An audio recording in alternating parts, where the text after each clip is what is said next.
But you yada over the best part.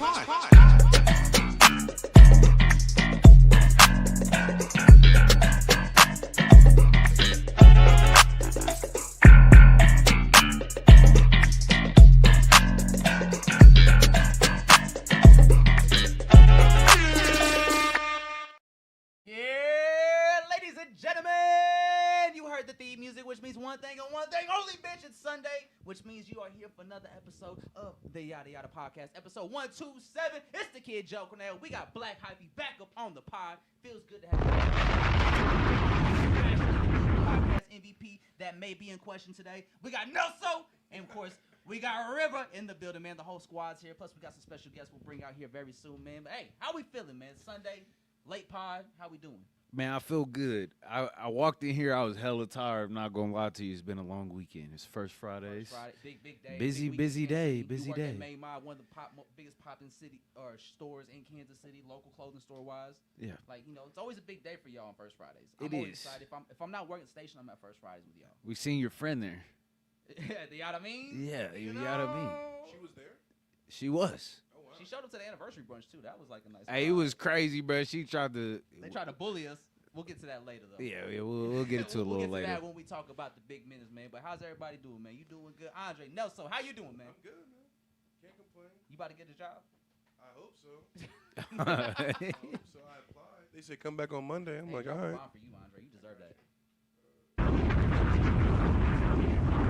Check the Nelson. Man, I need that money. You know?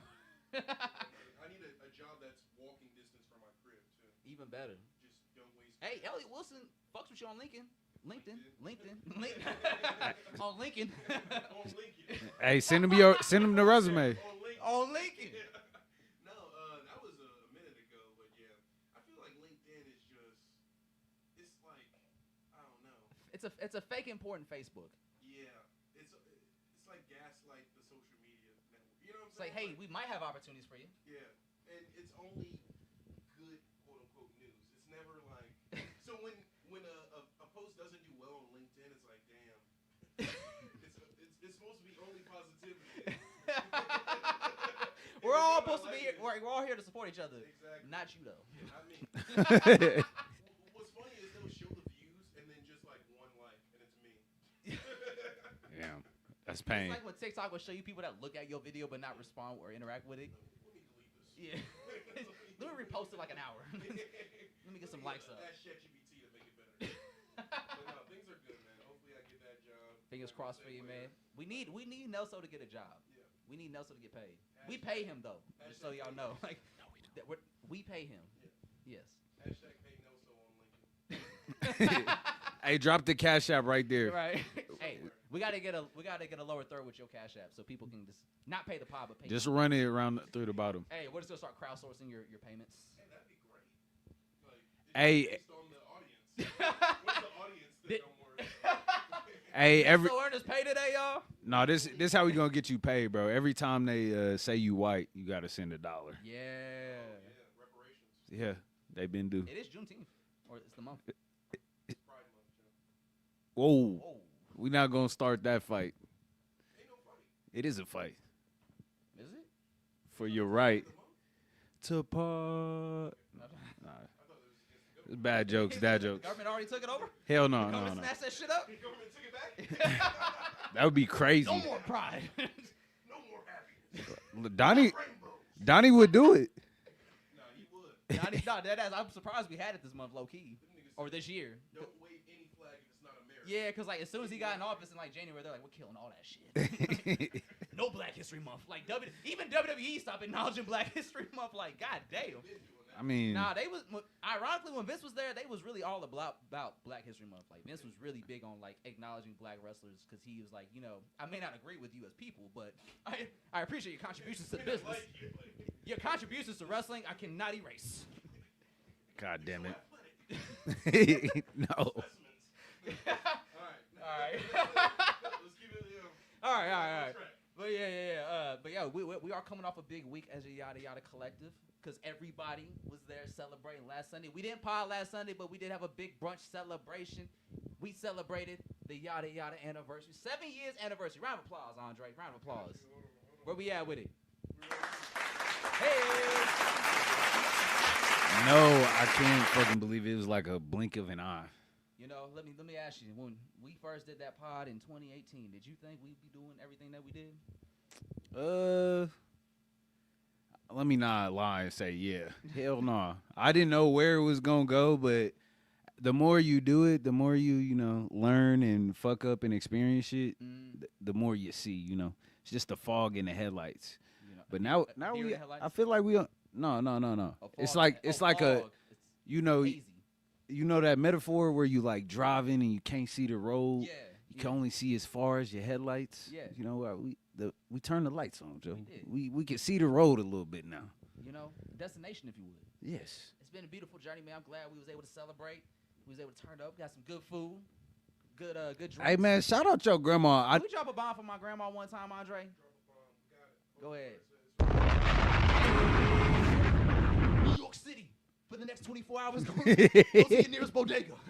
They always using that the clip from GTA 4. Oh yeah, he's a pedophile. I saw what you was doing on TV last Oh night. yeah. And it was not clean.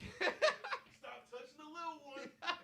That's a crazy soundbite from GTA 4. Like, I can't believe they had him do that. That's the only thing that people remember from GTA 4. Literally, bro. But shout out to Funk Flex. Yeah. But yeah, man, we had a nice. I mean, yeah.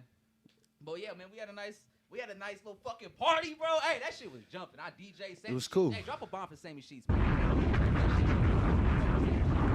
Little fucking box that he fucks with. That I've seen some DJs use. He's really good at it, and it's really cool to see him work and use that device he has. You know, I got the DJ. Hey, what y'all think about the set? Come on, tell me how great it was. Come on, let me hear it. hey, well, Come on, don't lie to me, River. Don't lie to me. Come on, don't lie to me. How great of it? It was a good set. it's pretty good, Joe. You did a good job. He called us after it. Me and Savannah were driving around. He called us after. Like, hey, what'd you think of the set? I'm like, nigga, shit. Like, I was just like, I really wanted to know people's thoughts. No, it was smooth. Because I really put some time and thought into that. Like, when I make I really try to make my sets very intentional. So, like, there's moments in my set where you see me go on a run. So, like, there was, like, an R&B run where I had Sweet Life. And then I transitioned it from, like, Why See the World When You Have the Beach, and then Poetry in Motion by Sir Plays. Yes. And You was doing your shit, young like, man. Come on, so, like, I really be cooking up shit, like, with intent. So I'm not just out there bullshitting. So when I do get to perform these sets, like, I'm genuinely excited. So I'm really, like, curious to know, like, what people think. Shout out to Joe Corner Joe. That's Jeremy Heck for you, bitch ass. Drop a bomb. Come on. Yo, we did have some obstacles though. We did. Fucking Michael, where is he at? Oh, Mike upstairs. Yeah, What Mike do? he unplugged the shit. Oh, that's right, bro. in I the was in the middle of a mid transition, set. too, Yeah, bro. I was transitioning between Tupac and Lefty Gunplay. it was kind of crazy. It worked out. There's Michael. Yeah. Yeah. Hey, you remember you? Come here. We talking about Sunday when you stepped on the cord and you unplugged all the music and we had that moment. Yeah, what had happened was. Hey, where am I looking? Right here. I'm right here. This camera. What had happened was, you know, I'm moving and grooving, and I am grooving. Was I not? I was grooving. I was putting work. And you know, I'm about to take a picture. I'm like, let me put my phone down. There's a ledge right there, and you know, clearly this is a safe space to stand because like I see where the cord's at on the power strip and everything. Like, nigga, you just directly stepped on it. Well, no. I'm like, I won't step on it. I'm gonna move forward and set my drink on the ledge, and I didn't step on it, but the tip of my toe had pressed the button as I had edged forward. I was wearing, it was mad pointed, and somewhere between the move and the groove, the toe clicked it, and I just heard silence. And everybody. Oh my God! He was like, "What's happening?" Hell no, Like, God damn, bro. Like, fuck, you man. because I didn't even trip. See, what had happened was like since we were in such direct eye line sight, I couldn't hide. I was right there. Yeah. So I just had to face that. But thankfully, you know, I just clicked it again, and it came back on, and it was saved. Everything was saved. Yeah, nothing had to load. It just went right back. You know, It shout out to me in the vibe. I was curating. My foot, nigga. Like, And you also turned it off. yeah, like after we was like, turn it back on, Mike. Breaks, Cursed toes. fixes, and that's the lesson. That's the lesson. Gosh. Hey, no, don't ever do that at none of the parties.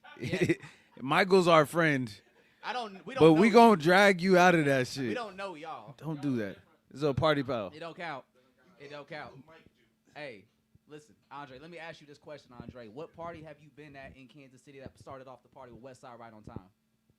Say nobody, because I know you. Exactly. I know. Drop a bomb for me, Andre. I'm telling you, I'm cooking up some shit.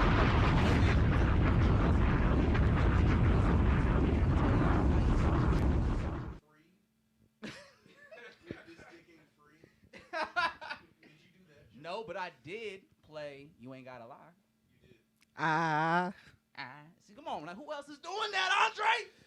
That's what I'm saying. I'm trying to tell y'all. I'm like that. I'm really like that. It was Shout out to smooth. Joe threw something in there for all of us.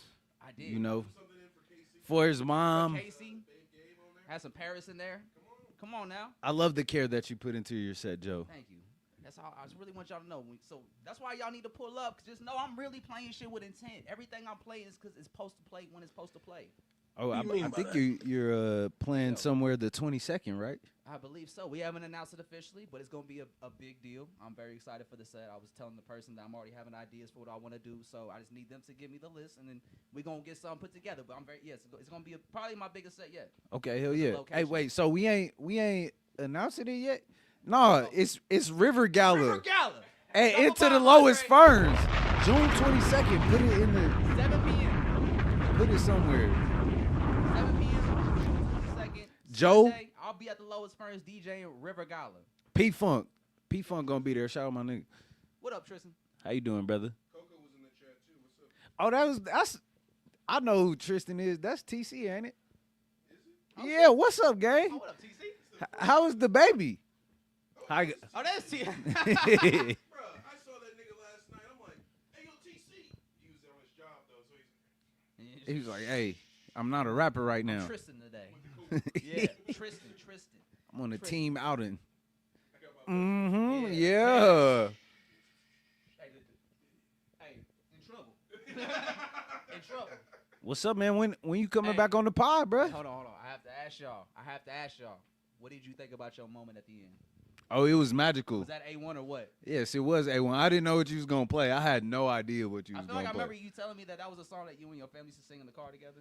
No. Oh, no, it was Hey, but it was- Queen. It was Bohemian Rhapsody. Yeah, it was Bohemian Rhapsody. That's what we was But singing a everybody lot. fuck with Mr. Brightside, though. Yeah, Mr. Brightside was perfect though. Hey, yo, we That was like, up. yeah.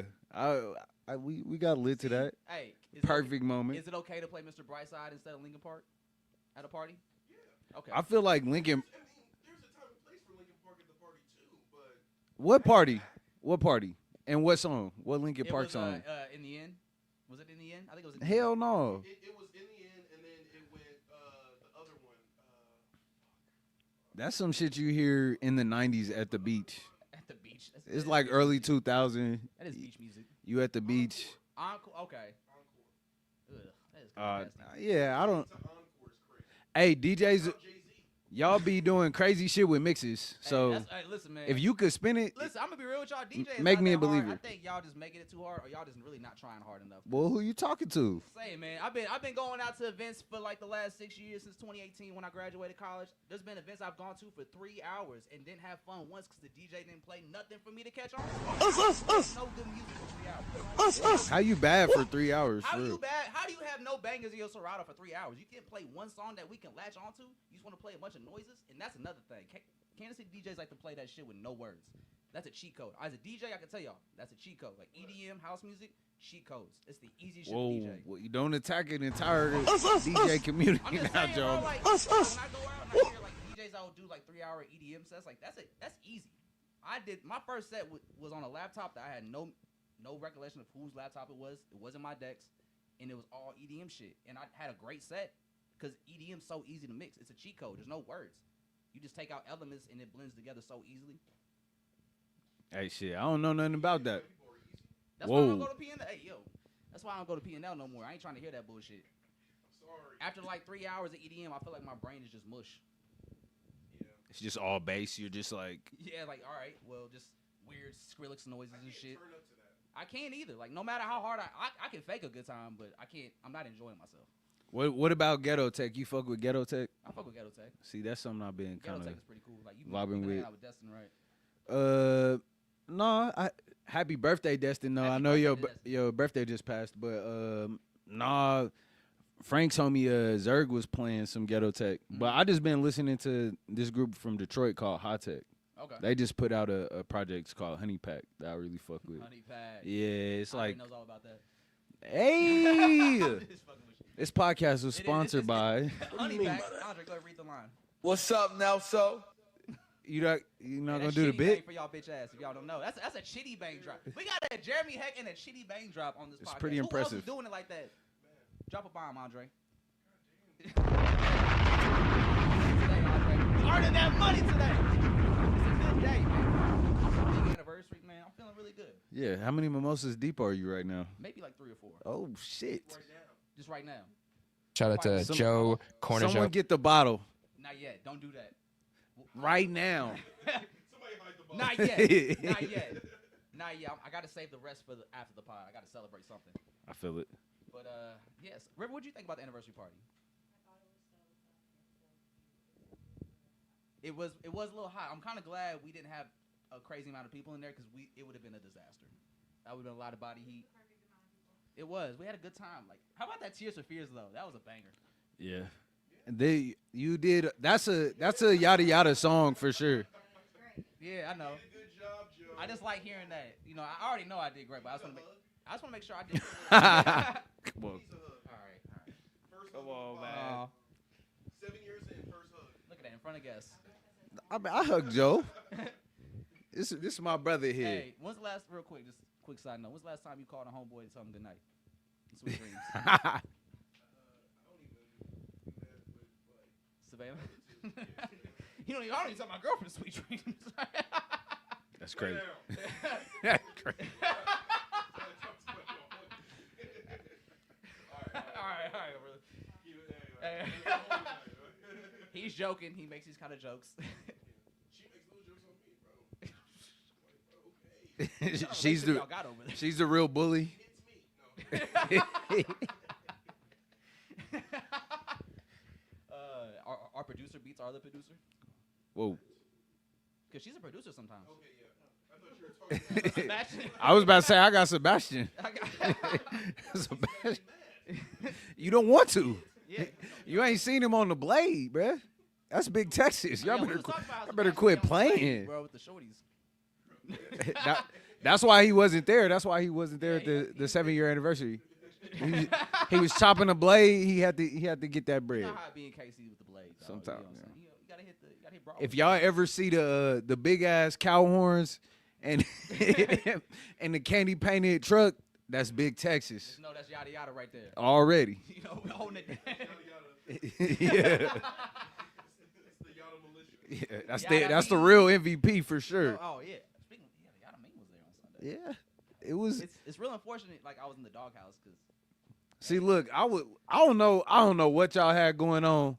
At first, I thought it was her and her homie that always be with her sidekick, and I was just like, all right, you can go in and say what's up to Joe. She was like, is Joe's mom there? Is his mom there? And then I'm like, I don't know what Nah, was my going mom- on. nah, she was just weird about like. They was just being weird. Yeah, I was they was sussing being weird. the energy out. Then like 6 more people walked up, and I was like, okay, y'all gotta pay. no. Well, it was a ticketed event, so I'm like, Hey, yo, I can't everybody- let all y'all Yeah, walk in hold here on for now. free. Then all of a sudden they want to start tripping about having to pay fucking $15. Like, hold on, bitches, we giving y'all food and mimosas.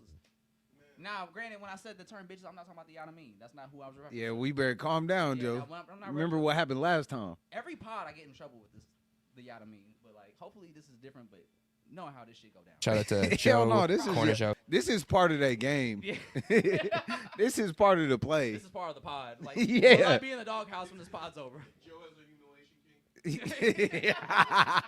I believe it. Uses his platform to He wants a. doghouse and get out of the doghouse. Shout out to Like, Joe as soon as I Corner pod Joe. on the last pod, I get myself in trouble on the next pod. Immediately. Immediately, bro. Like, It's part of the bit. shout out to the girl in the pink at the yacht. You know, she was wearing pink. I'm talking about her, the yada mean. She was looking very nice. All right. Yeah, All right. all right. Shout out Karima. All right. All right. She's our bartender. That's gang Intro, gang. intro. Sometimes it be like that. Hey, sometimes the intros just be like that. Yeah, for real. But you know, yes, good anniversary party. You know, it's a good time. I'm glad everybody. Shout out to everybody that showed up, supported. Shout out to everybody had a good time. Bought some food. Taking photos for fun. You know, as he does, For food. as Andre loves to do very often. All the time. You know, like if you need somebody to just take pictures for the fuck of it, Andre's always down. You don't have to pay him. He does it for fun. Hey, wait, calm down. Pay my boy. Nah, he does it for fun. Just put a Lincoln down. You know, like maybe tag him in the pictures. Maybe you don't even have to do that. Or tag somebody else. And never mind. They didn't even watch this. You know, like maybe I should chop that clip up. Maybe this is gonna be the first one I post. You- Maybe AI can get that one. No, yeah, but you know, today's also a special episode because not only are we coming off the 7-year anniversary, but we also got 2 guests in the building right now. Andre, are you able to shift the cameras to see our guests come onto the set? Because we gotta make room. Here, let's put up the BRB. BRB. Hey, be right back.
We have on the pod Ty Faison and Monogram.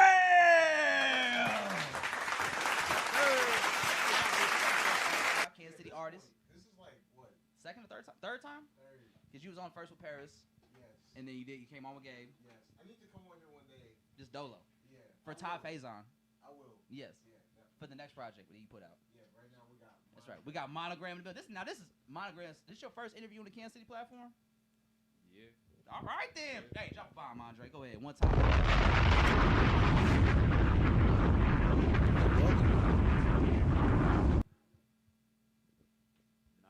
Word? Oh shit! First time. All right, that's what's up, man. Well, welcome to the Yada Yada podcast. Yes, Ty, sir. welcome back. Monogram, welcome for the first time. Yes, sir. So, what brings you to town, Monogram? Shit. Just linking with the homies. Word? Just getting work done. Yeah. Yeah, y'all definitely had a busy day yesterday. Shot 6 videos. Mm-hmm. Yes, sir. Ooh, how you feel about that? How is it to have a productive day like that? It didn't feel like. Yeah, it don't feel like work. It's switch it. Oh, is the mic on? yeah, it's normal. Yeah, It's, it didn't feel like that. It just like it happened. The way that it came together, it was like we were able to knock out a lot of different stuff back to back. Mm. So people will see like what it is and how we did it, also like quick. But a lot of this stuff just got to happen back to back. Yeah, just like I want Yeah, y'all to it's- finish that. Y'all to shoot the next one. mm-hmm. It's organic. It's like you like hanging out and you just documenting and shit. Jerry got the camera. Mm-hmm. Yes, sir. Jerry Yes, P. Yes, sir. Jerry P is the GOAT. Jerry P the GOAT. Jerry P is the GOAT. 7 Reach Production, man. Well, I'm glad y'all here. Glad y'all joined today because y'all actually gonna join the conversation a little bit today. Yes, sir. It's been a busy weekend in hip hop. I'm actually glad you're here because you are a very big hip hop head. You love talking hip hop, and you're Yeah. always like one of my favorite people just to kind of see talk on Twitter about music because you be having some funny takes. And this has actually been a funny weekend actually because it's a big weekend in hip hop because for those who don't know, this past Friday Wayne dropped the 6th edition of the Carter series, Carter 6, and it has been quite the interesting discourse. So before we get into that, gentlemen, let me just ask y'all, what was y'all feeling and vibes upon hearing Carter 6? What was your initial reaction? We'll start with you, Hyphy. I don't want to be too harsh. I didn't. No, let's be honest. I listened to it in the gym, and I had forced myself to finish it for the pod. Hey, you know how bad it is when you're in the gym? You're like, I really want to change this. I know. I was hella distracted. I'm irritated and shit. Like, damn. But Is that Saturday? yeah, Is that why when I called you, you were like, yeah, I just left. yeah. Like, he was not happy. He like, was in you the know, bad usually mood when on the call. You know when you hear the right song at the gym, you're like, yeah, bro, I really just got that shit in. He was just like, yeah, I was at the gym. It was a weird feeling because you hear like, oh, there's a Carter dropping, and you kind of get excited, or at least I do. But I think I just be having these expectations for Wayne that, you know, Maybe he can't ain't go. just. Yeah. Ain't Like, you just. was in the gym trying to lock in, you had peanuts and elephants. Look, bro. The fucking, was it, how you say his name? Who made Hamilton? Lin-Manuel Miranda? Mm-hmm. He produced that. He produced it solo. There's no other credited producer, which is like, how did that happen? Did bro just pull up and make a beat? Like, I'm about to make a beat for Hey. Wayne. Like, Here it is. I saw a great tweet today that said Wayne said he didn't know Watch the Throne existed, but he knows Lin-Manuel Miranda and Hamilton exists. Midwestern white person vibe. Real. God, Yeah. Actually, you remember that interview? There was an interview he did like in 2017, 2018, where he said there was only like 2 or 3 artists he listens to. It was him and Tech Nine. Yeah. And I think that kind of does kind of sum up, like, I think where Wayne is kind of at creatively pretty well. I don't know if he still is just on that regimen. I feel like that's probably like partially true, but he kind of be on some bullshit when he be saying that. Cause he be in interviews and you be asking him like some obvious shit. Like you be like, "What's your thoughts on Jay-Z?" And he's like, "I gotta remember Jay-Z. Like I gotta remember who that is." Like he be knowing some of the shit. Like he did an interview and he said that he never listened to a Drake or Nicki album. Like, all right, bro. All right, Like, bro. all right. And even if that is Like, why true, are you lying? like- What did you gain and from even that? if that is true, if I'm Drake, I'm like, why would you not listen to my album? Like You're on the album. Yeah. You're on Take Care. Like, hell yeah, fucking right, brother. Like, you're there. Actually, what you call it? He Like, said he didn't know, Not Like Us. Say that. oh yeah, yeah, he said that no, Not Like Us was about Drake. Straight, like, all right, dude. Like, He thought- lying. remember when he thought 21 Savage was a group of 21 21 rappers? people, like, He's like, yeah, He like, trolling Wu-Tang? us. like, some of this stuff he might believe, but I feel like, I don't know. You know, people put extras on it when they talk. Mhm. That's kind of the vibe I get when Wayne be saying some of this shit. But Like, do you think he genuinely didn't remember he did a song with J. Cole and when he had that interview in like 2015? he got the song. What song he got with Jay? The Green Oh, Ranger. yeah, off the Off of, mixtape. like, I think it was a D4. He did the Green Ranger freestyle. It's hard for me to say because I I didn't remember that all the time, so it's hard for me to say. I mean, Wayne, if he really doesn't remember all of this shit, like he got bigger issues. He got bigger fish to fry. He don't remember all this shit. Like, cause I remember him and Drake were gonna do a collab album together, and then Kanye and Jay-Z ended up doing Watch the Throne and put it out, and then that made Wayne and Drake not want to do it no more. It's like, well, y'all took the idea from us, so like we're not gonna do it no more. So to hear Wayne be like, oh, they did that? It's just like, bro, somebody lying. Wayne got dissed on that album too. Yeah, the On him. Yeah. Argue about like my lady's money. Yeah, it's like niggas got baby money, keep it real with niggas. That's a Wayne diss? Yeah. Oh shit. That's what? That's a Wayne diss? Yeah, cause he said they was like, I kidnap your lady and take your baby, ask you where your lady money or something, kidnap your girl. Yeah, and then he was like, baby money, niggas ain't got my lady money. Yeah, that was, he was talking about Wayne. Yeah, that was shot on Wayne, yeah. Yeah. They was having a little back and forth. Yeah, they had it's the What You Say to Me verse, because Wayne had that shit where he was like I'm 24, you 44, I got a 44. You know, he had that shit. So Jay it's a T.I. song, T.I. versus T.I.P. album. He had a song, Watch What You Say to Me. And he got on there. And that verse was crazy. I don't think a lot of people heard that verse, but that verse was crazy. So they had it back and forth, but it was very subtle. Yeah, it was like very playful too. It was just kind of like, it never seemed like it was part. It was more It like never went there. Wayne wanted that spot. It never went there, yeah. Yeah, but like- they definitely jabbed at each other. Yeah, and I think that's why I think Mr. Carter was so cool to me, because it really was that moment where like, all right, let's just hop on a song and rap. But Ham was Ham did come after that. Yeah, so it's like I feel like they kind of like had that relationship where it's like they will work, but then still shoot. It's kind of like how Drake and Hove's relationship was for a while. Yeah, like they I mean, work. probably still is. Yeah, to this. Yeah. You know, he just signed the clip, so you know how that go. But what was your initial thoughts when you heard Carter 6? Well, I didn't listen to it from front to back, to be honest. Like, How far did you get? I was playing around. Like, I heard most of the songs, but I didn't hear it like in order. So you did shuffle? Yeah, You shuffled the Wayne album? It's kind of going through it. So Wayne is one of my favorite rappers of all time. With that being said, I didn't have high expectations for the album because it's been a long time since Wayne has made an album that personally appealed to me. Like, it was an album where I listened to it and I loved it. And what was the last album you say Wayne put out there? You're like, I gotta play from top to bottom. Studio album, so we not talking Not no mixtapes. Studio album, it was the Carter 3. I did like I'm Not a Human Being when it came out, just like You like Gonorrhea? I do, but it's I like hated that song so It's kind of much. like for the vibe. Like, that's not like Wayne. Like, that's not like the Wayne that's in my top 5. So like the reason why I got Wayne in my top 5 is from like Carter, like 1, 2, 3, then No mixtape ceilings. shit, Drought, No Ceilings, like just the mixtape run that he was doing and like freestyles and features, like all the shit he was doing probably from like 4 to like 2010, like that little run. That's really like Wayne is in my top 5, but I don't have expectations for his albums. Like, I know that he doesn't even put his albums together. Like, he has somebody who puts them together for him. So, But it didn't always feel like that though. Like, I feel like I think up into C4, it felt like Wayne was very hands-on on how this album was constructed, because it felt like it was something that he was very like hands-on with. I feel like Wayne's music was just, he was making music at such a rate where even if you was picking from shit, everything that you was picking from was top tier at the point. So I don't know. I didn't have high expectations for the album, but then what I listened to, was it low? Like, was it worse? It was than- ass. Yeah. I mean, like what I heard, if I'm just being real, like what I heard from that album, it was ass. If I'm just being honest. Like, you know, and the crazy thing is, like, when I heard it, I listened to it after, like, I've been seeing the discourse, like, yo, this album's fucking ass cheeks. So I listened to it, and, like, I wasn't, like, it's not a good album by any means, but I didn't think, like, Wayne had a lot of bad lines, like, a lot of bad lines.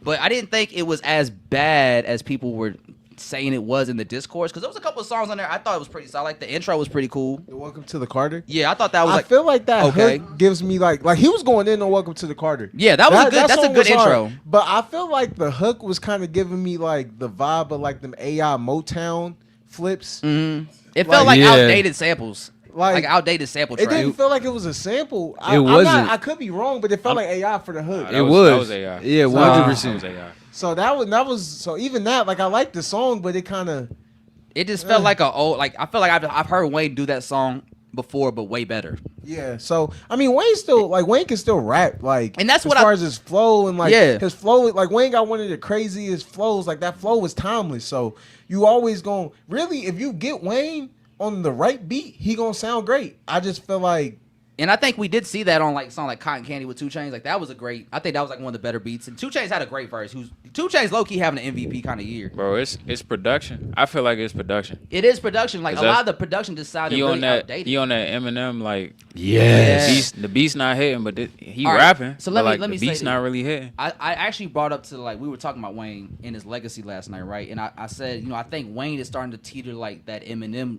line of legacy where it's like I think now we're at a point where it's like you probably been average and mediocre for so long to where it's like I think it is starting to impact how we view Wayne's legacy. Yeah, 100%. Like because Eminem at one point like his legacy was so strong, but then the second half was so bad that we don't look at him the same like we used to. The difference though with M, even the shit that we love from him or shit that's classic from him, you listen to it now and the shit that he's saying, you can't relate to it. But see, he's saying crazy shit. But the classic Wayne shit is still to this day. I mean, it's still, but even now the discourse is like Wayne. They're like Wayne's always been rapping like this. He was never like a great rapper. The niggas is. I mean, like I'm not gonna say Wayne wasn't a great rapper because I've heard the droughts and I heard the dedications. Like them early shits. The rapping quality was insane. No ceilings rapping is insane. Yeah, I mean, okay, there are gonna be some people who say that. A lot of times in my experience, I don't feel like they listen to songs like Cry Out.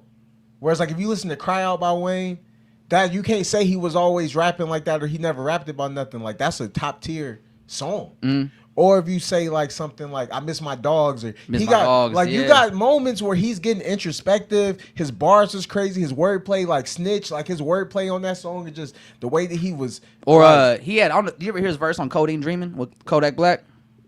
Nah, I don't think I heard that. Bro, like the wordplay and the schemes, his writing schemes on that was like when insane. did that come out? That was probably like 2017. It was like it was the same album that Transport was on. Okay. Lisa off the last Or Mona Lisa, like when people are talking about like how Wayne doesn't write about conceptual songs, like I was arguing like Mona Lisa is probably the best song off C5, and it's a very conceptual song that him and Kendrick had to sit down and write about. Yeah, so, and I think or like 6 Foot 7 Foot, like he that's like the last song he wrote before when he got out of jail. And like I think his writing was so sharp on that. Like the real G's movement sounds like lasagna. That really is like one of the greatest lines ever. Because when I was it took me like 2 years to get that line. I was like, what the fuck does he mean? You just never had to spell lasagna. And once I got older, I was like, oh shit. I was in college when that shit hit. I think there will. Yeah. I think there will be people who are critical of Wayne's legacy. I just don't think it will be to the level of M because there are people who are critical even of his classic work. Because I think the thing that makes a lot of people fall in love with rappers is that relatability factor. It's like we feel their music. They represent us. They speak for us. Eminem I grew up listening to Eminem. Like Eminem was one of my all-time favorite rappers when I was a child. But I started going through shit in my life and I couldn't go to his music for a lot of the shit. I know that there are people who can, but a lot of times the people who relate to the shit that he's talking about, growing up in the trailer park or having problems with your mom on that level, like they aren't normally the same people who are having this type of discourse about rap with us. Yeah. You get what I'm saying? Like them people probably don't like Lil Wayne. Yeah, exactly. Like so that's like yeah. Or they love Lil Wayne though. Yeah, like, but it's like But it could be either your or, average but- Eminem fan, like I feel like is like not. He's only an Eminem fan. Yeah. Yeah, And but like Westside Boogie talked about that when he got the feature from him. He's like, yeah, it's kind of weird having like that fan base be heavy behind you because But I don't think that's not really what I'm trying to say though. I feel like with the difference in how we look at them, like in like amongst black people, like the way that we'll look at Wayne won't be the same as the way that we look at him because a lot of black people, and I'm not trying to generalize because I listen to Eminem too, but a lot of us like we don't listen to Eminem's music and relate to it the same way because a lot of the shit like.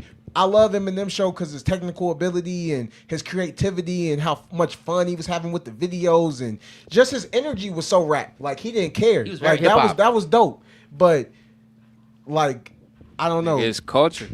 Yeah, he was very cultured. You saw motherfuckers turning into Lil Wayne in real time. yeah, Yeah. like that's the difference with Wayne. Like Wayne felt like Like it's really culture. Like yeah. Versus not and M was Okay. too, but M was pop culture and he was rap, but M wasn't never like I wasn't listening to M like damn, like that's how I want to be or that's who I relate to. That wasn't what I was doing with M, but so I just feel like they both are legends. I'm not trying to take away from either one, but I feel like they both will kind of have unique revision. like I think the revisionist history is going to be very interesting with both of them because we already been seeing that with Eminem for like the last 10 years. And I think now, like, especially with the Carter 6 and how people are kind of really shitting on this album and how people are speaking about Wayne and his legacy and, like, his skill set. And people are saying he's always been a shitty rapper. He's been rapping the same since we were in high school type shit, right? And so I think as long as that discourse continues, if Wayne puts out more music that is of this caliber and not what we expect from Wayne for somebody of his status, I think we are gonna start seeing that history where it's like, no, Wayne was always a shitty rapper. Yeah, and you will see that. And I'm not gonna say I agree with that because, like, you know, I was in middle school when C2 dropped, and I remember the run. So I'm not saying like with Eminem. Like, I'll never say Eminem's a shitty rapper because I remember the run. Yeah, and I remember when M was the guy. Yeah, it definitely, you'll definitely have the people saying that Wayne was like shitty because you always had that. Yeah, that was always around. Like, there have always been people who didn't like Wayne, and I get that, but I just feel like with Wayne, what he's doing now, we can acknowledge what it is, but it's not changing how I feel about him. Because if we're being real, like, Wayne, his solo music hasn't been up to par for a while. Like, I don't think. Where's the disappointment coming from? Is what I'm trying to figure out. Like, what project did he just do that disappointed you with this? Was C5 disappointing to y'all? No, it wasn't. Me. I think it wasn't was to disappointing to me because I didn't have already my expectations. already by that point, and it was, you know, I had some songs I liked, but already by that point, Wayne had already kind of. I was checking for him for like them pockets, but not like I play your album front to back. Yeah, I feel that. Yeah, because I mean, I think the last album post C4 that I heard from Lil Wayne, I was like, this is amazing, was the Collie Grove album, the first one that he did with 2 Chainz. And I think that's mostly because the 2 Chainz was leading the creative direction on that and picking the beats and what they, you know, this type shit, leading the way. And I think he's, you know, 2 Chainz is somebody that's very tapped in with the sound. And he's always able to keep his pulse on like what's hot and what works for him. So him bringing Wayne into that world, I think it was like one of them situations where Wayne sound very rejuvenated, very refreshing, because he was on beats that you don't hear him rap over. Yeah. And, you know, like when Wayne has his own album and he's letting, like, I think Wyclef Jean executive produced his last album. I don't know why. I don't know why Wyclef Jean was executive producing the Carter 6, but I think he is an executive producer, which is why he's on the album. Yeah. But, like, it just, that doesn't make sense. So I think when you let Wayne control the album, it's not ever going to make sense because he's just so everywhere. But you need somebody like a 2 Chainz or somebody that is going to be hands-on and lead him to create an album that is cohesive. I think he could do it, but you need somebody there with him. And there's nobody there with him right now. So now that's why we're getting albums like The Fucking Funeral and album like C5 or C6. Yeah. I feel like when he was working with Mac Main or even working with Birdman and Slim, they understood him better. They understood what works for him. They understood the pockets that he fit in perfectly. So yeah, I agree. I feel like if Wayne had an album full of great beats, it would be a great album. And honestly, like, I think, like what Mono was saying, I don't think Wayne to me could still rap. There's moments on C6 where I hear Wayne rap and I'm like, okay, there's still something here. Like the Manny Fresh song was probably the best song on the album with the 2 Chainz one. But like, there's moments I hear Wayne rap, I'm like, okay, there's still hunger there to be great. You just need really direction and new beats. Yeah, and I think some focus. Focus most importantly. I think somebody talking to Wayne and asking him what he has going on in his life that he wants to convey in the music, if he took a while to figure that out before making the song, we would get some interesting shit from Wayne. Because Wayne definitely... Like he just doing it, basically. He just kind of rapping to rap. Yeah.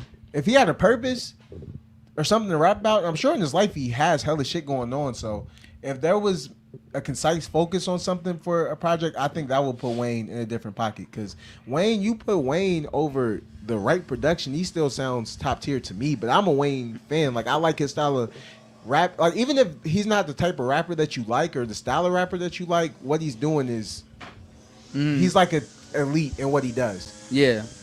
Oh, is that door open? Oh yeah, my bad. I was like, is that door open? Yeah. But yeah, like, I think Wayne now is at a point where he is just rapping to rap, and it's like I feel like you just need more. Your fans require more because we are older. Like your main fan base is older now. It's like rapping to rap is cool, but if you're not even gonna rap at a high quality, then it's like you got to bring something more to the table. And I think that's kind of always been the thing that kind of hurts Wayne. Is like, outside of rapping really good, it's like, what else are you bringing to the table? He'll give you moments and glimpses of great writing, but it's not gonna be a whole album of just like, this is the concept. It's not gonna be like a damn album, or To Pimp Butterfly, where it's every song means something to the bigger picture. And even if you take away from like a grand concept, a lot of rappers, you would listen to their album and it wouldn't be a concept album, but it still had a theme, a focus, like something that they were. And I feel like he could benefit from doing something like that again. Yeah, exactly.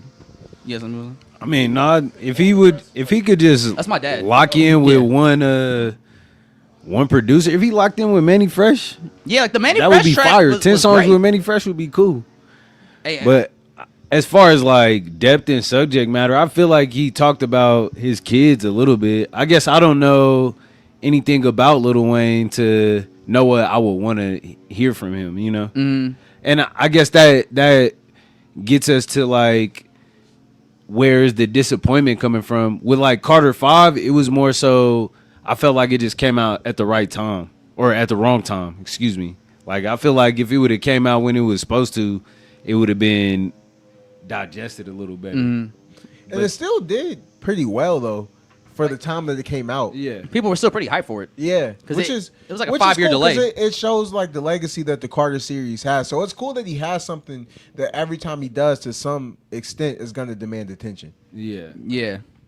So let me ask y'all this. So when I look at Wayne in his legacy, right? We talked about this a little bit off before the pod, but I kind of wanted to see what the general consensus is when it comes to Wayne and his legacy when it comes to hip hop. Because when I see Wayne's legacy, I see a lot of impact in just like the style, the fashion, how rappers look. Right? Everybody wanted to look like Wayne at one point, and I think we're seeing that resurgence now, as we've been seeing since like 2016, like when Lil Uzi and all them came up. Like I think Wayne is very influential with style and fashion, but I think musically, I just don't know if I hear it. But it also came back to what you were saying, how a lot of artists don't have the same talents and capabilities that Wayne has as an artist. Facts. Yeah, I think Wayne is super influential in terms of where rap is at and where rap has been for a long time. I don't think Wayne is the only person who's been super influential, but I think he's definitely one of the people who has had a ton of influence over rap. And I think he influences both sides of rappers. Like he influences the lyric-focused rappers and then the more vibe-focused rappers too. So for example, somebody like Kendrick Lamar is very inspired by Lil Wayne, but then somebody like Lil Uzi Vert is very inspired by Lil Wayne. You can hear when Uzi gets in like those pockets where he's really going crazy and rapping, you can hear the Wayne influence. But then people like who you would never even normally have in these conversations, like Tyler. Like Tyler is super inspired by Wayne, and a lot of his pockets that he'll do, it'll be Wayne flows. Like he'll be inspired by Wayne, or Chance the Rapper, when he was having this wave, was inspired by Wayne. Obviously, you got Young Thug. You got so many people with Wayne influence that now we're kind of to the point where even if a rapper isn't directly inspired by Wayne, they could be a part of Wayne's lineage because they're inspired by somebody who was inspired by Wayne. He's not the only person. Like Jay. It's really a lot of the legends, people who aren't like the biggest fans could say that about. Like I don't hear anybody who sounds like Jay-Z. And they're sure you don't. And like but that's kind of been the knock a little bit. Like nobody raps like Jay-Z because like no one can. Yeah, like, but it's like that doesn't regular. mean he doesn't have influence. You know, Yeah. people say it about Kendrick. People are like Kendrick has no influence, but talk to rappers. Like have a real conversation with a rapper. Even if you don't like Kendrick, that shit he did last year, I feel like that probably put a battery in everybody's back. Yeah, 100%. Yeah. at least I hope it did. I think that's kind of I had that expectation of Wayne to kind of address some of that shit too, and I don't know. I'm glad he didn't, and I'm just glad he didn't because it's getting a little dragged, like the beef, like so it's like that would have just been like another chapter to it. Like it happened how it happened. We could talk about something else in rap for a period. Like, we don't You need. want to hear no hoe era? Wait, what'd you say? You want to hear nothing about no hoe era? Whole era. Oh yeah. Like we're a little beefed out. Pause. Like like a little- let's little ease up on the side beef. Pause. Yeah, you Oh, listen it's a to Joe Corner you Joe. listen to Wayne's album. He got a Joey Badass feature. Like, Hey yo, actually, see that's another thing about I think. All right, so B Dot tried to school me and tried to like throw some shade at me, and because we were having discourse on Twitter about the Wayne album, and he said the Wayne album isn't as bad as y'all make it out to be, and he was like, y'all can't say Wayne's rapping bad when y'all give like Cardi, because he shits on Cardi a lot. He's like, y'all give Cardi a pass, but Wayne is rapping way better than that. Niggas not saying that Cardi is rapping good. Niggas are saying that Cardi is making music that they like. And Wayne's not doing Wayne's that. not doing that, right? And so we were talking about how like he was like Wayne's a great rapper still. Like he started listening to all these features that Wayne did last year, and I was like, features are great and all, but like when it comes to somebody like Wayne's caliber and status, like albums do matter. And I don't think Wayne has had a cohesive album since C4. Yeah, because Wayne isn't in conversations with Cardi. Wayne is in conversations with Hov. Wayne You is in feel me? conversations Like, with Pac. Wayne is in the conversations greatest. with yeah, you Biggie. get what I'm saying? Yeah. Biggie, yay. Like Drake, Dot. Like these is the conversations, whatever great from the era, go back to the 80s, Slick Rick, you know, Any like, great you think of, Rakim, he's Big up Daddy there. Kane, like, Rakim! whoever Nas? is a great from their era. Wayne is a great from his era, and he's put in the conversations with the greats. Like niggas aren't putting Wayne and Cardi in conversations. That's two different things. Two different styles. But you know, B-Dot, I feel like he knows that. He understands that. You know, you got to say things to. But nah, you know, here's to be the entertaining. thing, right? Because this is the funny part, right? So in this back and forth, he responds to that, and he was like, "This is more groupthink." Because he said the funeral and Collie Grove 2 were both dope. And then on top of this, the funny part, he screenshots that interaction and put it on his story. And it was like, listen to more music. I'm like, bro, you really gonna tell me listen to more music and then recommend the funeral and Collie Grove 2 to me? Like, because even that's not even the best Collie Grove. Even if you like those albums, those aren't albums that you get to like scoff at niggas at over not liking. Like you, like that's like, you know what I'm saying? You act like you said you didn't like Illmatic or You something. feel me? Like, you know what I'm alright. saying? Like I'm over here shitting on It Was Written. Like nigga, you don't like the Listen to funeral? more Nas. It was written like, like you ain't throwing It Was Written at me or Stillmatic. Yeah. Like I liked Wild Dogs. Like, you know, the funeral has some songs, but I heard it. Like it's not one of those albums you get to scoff at a nigga at or right. tell him to listen. You don't get to scold niggas over the funeral. And Collie Grove, you ain't doing that either, bro. That single with Usher sucked. Like that single was ass. Like as soon as I heard that, I was like, yeah, they on bullshit. It's funny, niggas be like, listen to more music, and then listen to music that you heard. Like, you know, like we heard that. Like, hey, I saw the funeral track list, and I saw a little twist on that bitch. I said, yeah, I'm good on this album. I don't. That's another thing that frustrates me with Wayne. Wayne doesn't move like Wayne. Like Wayne is Wayne, but he doesn't move like that no more. Like I think C4 was the last album we got from Wayne where he really moved like Wayne in the industry. Like he had all the names on it. Nas was on there, 3000, Tech 9, Bruno Mars, Drake. Like he really had star-studded features. And I think now since he's so like quote unquote in his own world, he doesn't do that no more. So like you go to an album like Funeral, J-Rock's the biggest feature, which I'm no shade to J-Rock. I fuck with J-Rock. But I want more. I think Wayne could expand like his universe more by working with bigger artists, and that would add more excitement. Like there's artists I've loved to hear Wayne work with that he probably hasn't had a chance to work with yet, but he probably doesn't know about them because he's so in his own world. Yeah, I think for Wayne, it's like if everything that he does good is just a bonus. Like Wayne is solidified. Yeah. No, I'm not saying that in a fucked up way. Like he's solidified in where he's at. Wayne is an all-time GOAT. I just feel like we can't have an honest conversation. But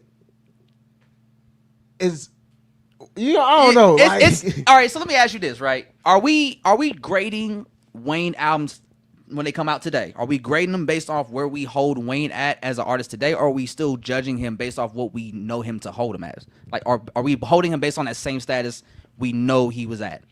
Yeah. For me, yeah. But I think 100%. that's where the disappointment come from. Mm-hmm. And I think it's like, I like Ty's perspective on it and angle on it because it is like, it is more honest because it's like, why hold this expectation when this nigga clearly ain't been on that for so long, you know? Yeah. Because like, I don't hold Wayne to that standard, but it seems like when we're talking about, like, if you're telling me an album like The Funeral and Collie Grove 2 is dope, like, all right, like, what's the criteria you're judging it on? Are you basing it off of Wayne in the current moment, or are you basing it off of, like, those albums are dope because they met the standards we hold Wayne to because he's Wayne? You know what I'm saying? Yeah, I mean, like that's, and when I asked him that, I was like, do you put any of those albums above any album of Wayne pre C4 or like, you know what I'm saying? Like, no, because I'm not putting. There's not really too many albums from Wayne post C4 that I'm putting above the pre C4 run. Like I'm not putting C5 above any of the pre C4 albums. Yeah, definitely. I'm not putting The Funeral above any of those albums. Yeah, definitely. I mean, for albums, yeah, I mean, I think most people would agree Wayne's best work came in the 2000s. Yeah. Yeah. Early 2010s. In the 2000s. Yeah. Yes, but that's why I just be a little funny. People like, oh, that's a great Wayne. Now I'm like, but what's the criteria? What we judging it off of? Like, what's the basis of that? Oh, speaking of C6, so everyone's here heard the album, right? I've heard most of it. I ain't hear it all the way. I heard some. Have y'all heard the Weezer cover? Yeah, I did. The though. Weezer I cover? Why the fuck is there a Weezer cover on this album? Why? The holiday where he's singing over the rock shit. The one, No.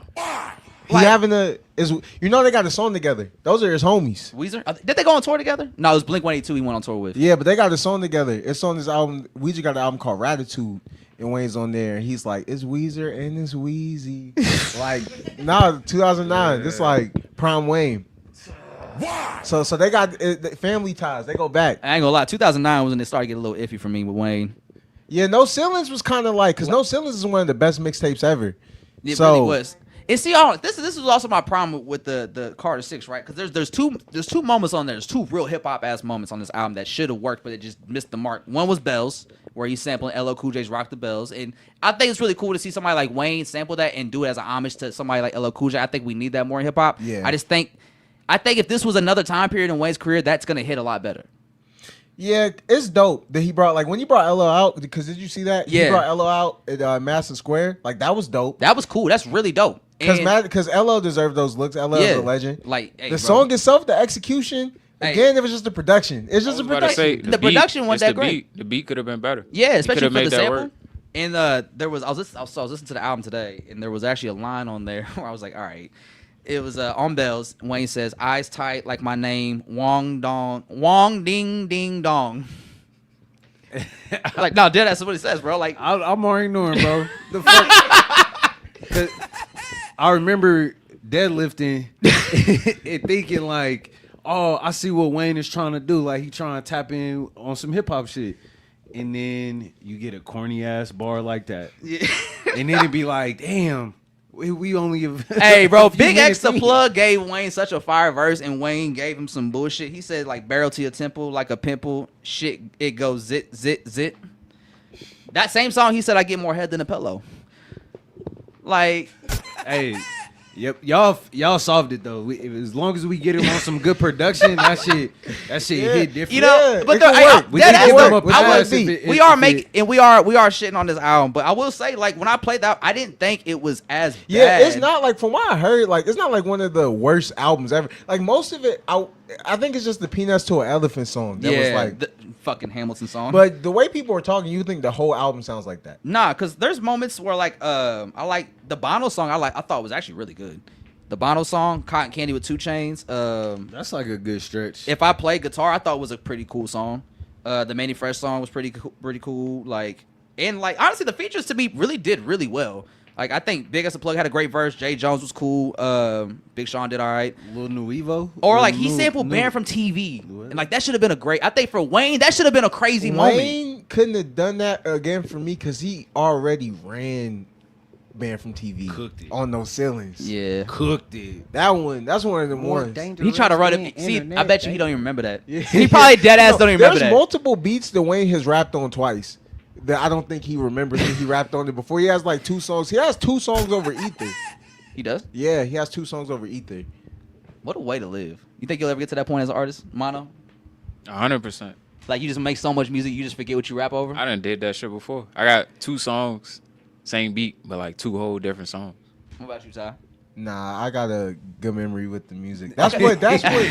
But that's why we like work together though. Yeah. Like same thing. Like a lot of my friends and shit, like they don't be remembering the songs, but I keep track of everything in my head. I'm keeping track of like not just my songs, like 8, 9 people's. Like I got all these songs like organized in my head. You are a producer.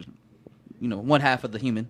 Shout out to Medici. The You know what I'm GOAT. saying? Like you have a lot of songs in your shit. Yeah, so that's like the one thing. That's probably I don't remember nothing else because that's all I store is songs. But Yeah. I mean, I'm sure there's like songs that I forget about, but there definitely wouldn't be like a beat I rap on twice. Yeah, like you'll know, like I already rapped on that. Yeah, but he did do that though. What beat was mine? It was like a freestyle? I don't remember. Okay. But I know I asked him to like make something, Yeah. and then I'll be like, yo, bro, you should make this. And it's the same idea. He already did it. Like it's a song on Nautica. It's the second half. And I'm like, yo, we should flip this song. And I rapped on it already. And then I hit him again like, bro, we should flip this song. And it's like, nigga, you rapped on it already. That's tight. That's hilarious. Actually, so somebody brought up in the comments that Wayne brought punching in to the mainstream, right? So as 2 artists, what do you That's a guys think fact. about the concept of punching in? Like, do you guys do it? Do you guys like working with artists that do it, or what's your general thoughts? Is it when it comes to punching in as off rappers? and on. I do it.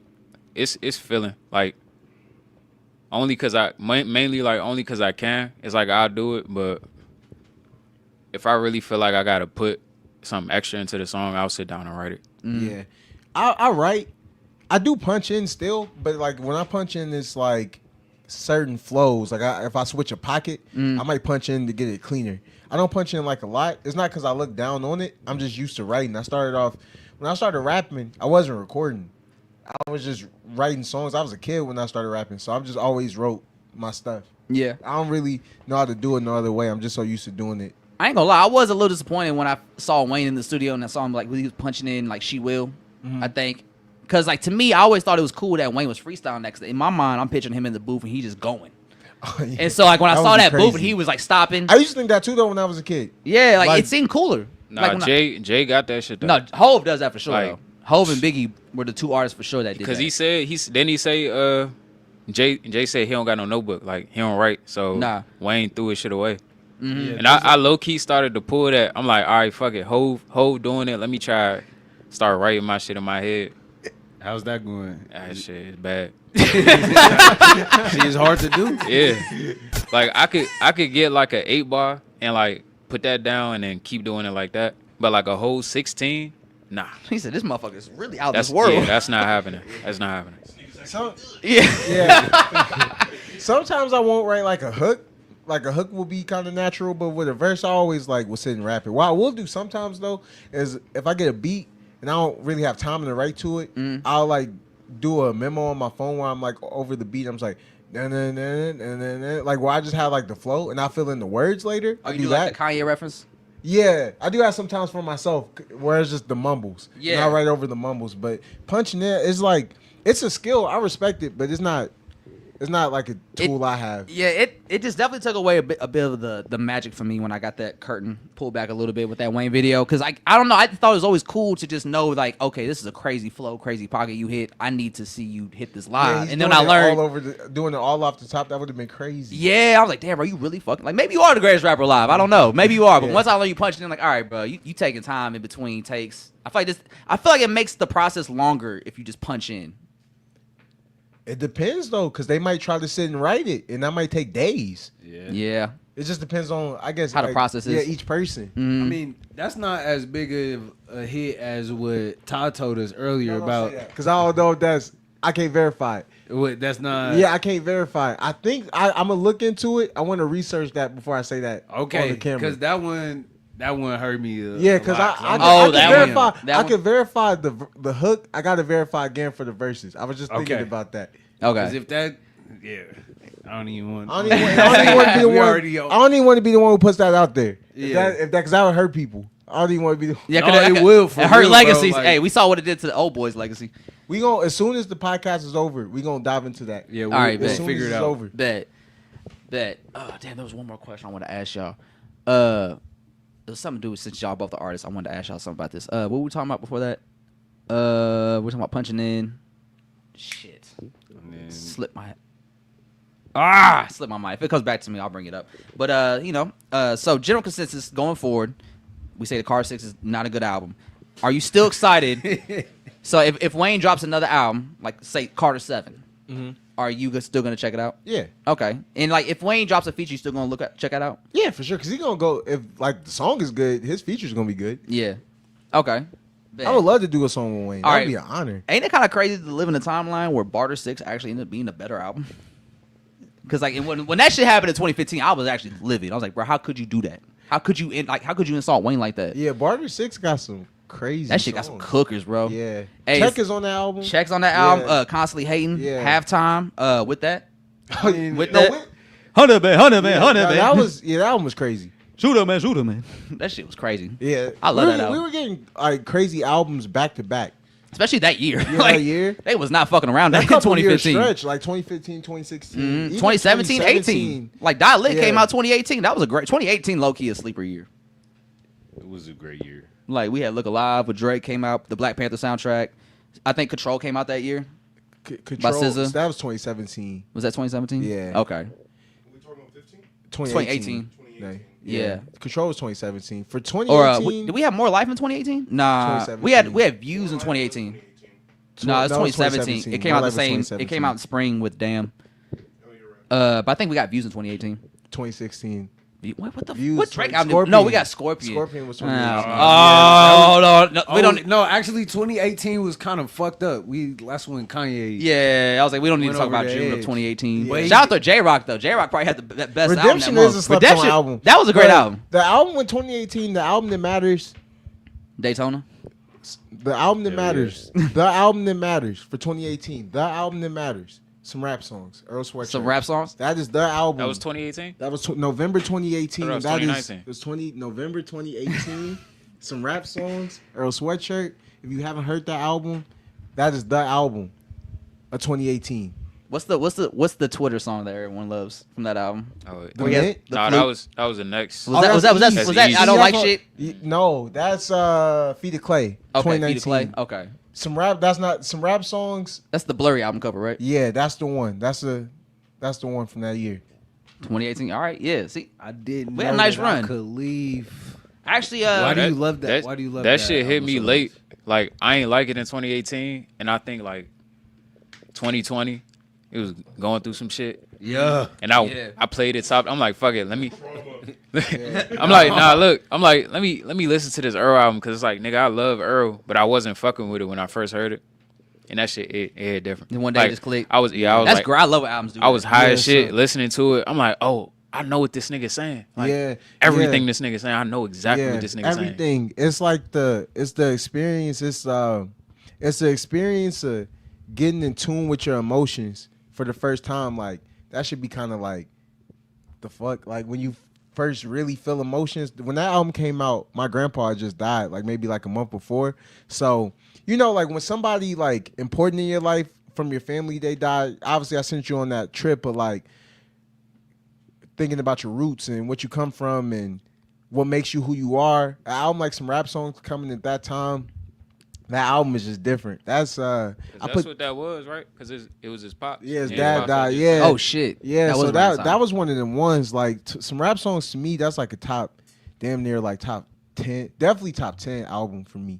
Damn. Okay. Yeah, I love that. Like I that's love one that. of them ones. That album is special. Like You- some rap songs, Cherry Bomb, Blind, from Our Future, like those three, like yeah. The big three for you. Yeah, Fly, and I loved I loved Flower Boy and Igor too, but like those three, Cherry Bomb, some rap songs, Blind, like those was like when I got into Our Future 2011, like those albums was the payoff. Like I was right. That's what made me Yeah. feel I vindicated. picked the right team. Yeah, for sure. I fucked up and picked ASAP Mob. That didn't work out for me. You got some classics though. You got your classics early. You We know, had to wait. I had a great time Yeah, though. we had to I wait. was kicking. Like, you got your I was classics kicking out it. the gate. That shit fizzled out real quick though. That shit didn't last as long as I Like wanted Live to. Love ASAP is like What's the All I one? at last long ASAP. Yeah. yeah. Like I you, like that y'all, one. y'all Yeah, that's- like yeah, that's that. fire. That nigga Rocky gave y'all like their like 3 great projects. It's not like, in a enough. row. It's not enough. But y'all bro. got y'all shit off the rip. We had to wait. We had to get laughed at. We had to get clowned. That Y'all- shit was- niggas got to be cool. Yeah. It was good outfits. It was women. Fly. Like it was. Man, that like, shit was fly. y'all I ain't had gonna lie. it- I was kicking it, bro. The ASAP fans, I kicking it. remember the ASAP fans had it easy in 2011. Everybody Y'all took no loved L's. ASAP Rocky. I took no L's. None. Rocky was cool as fuck. Tyler was weird as shit. Like we had like, hey, Rocky was shooting peso. Tyler's eating cockroaches. yeah, like we had to struggle. Like we had to everything that we got it out the mud. Is our bro, future like, fans like our ASAP. future had videos with like motherfuckers' nipples bleeding and shit. Like I was like, yeah, that's weird. There's bitches over here. Yeah, we had Rocky to got 2 girls kissing in the purple kisses video. I'm gonna watch that. Yeah, and then our future video, somebody throwing up. And Yeah, like- somebody licking it up. Like, all right, man. I'll let y'all white boys have that. Yeah, we had it rough. So the ASAP fans, I wouldn't say you chose wrong. It's just you got to. We'll because we're gonna talk about that. Oh, okay. Also, so Okay. we'll talk about Okay. why I chose up wrong.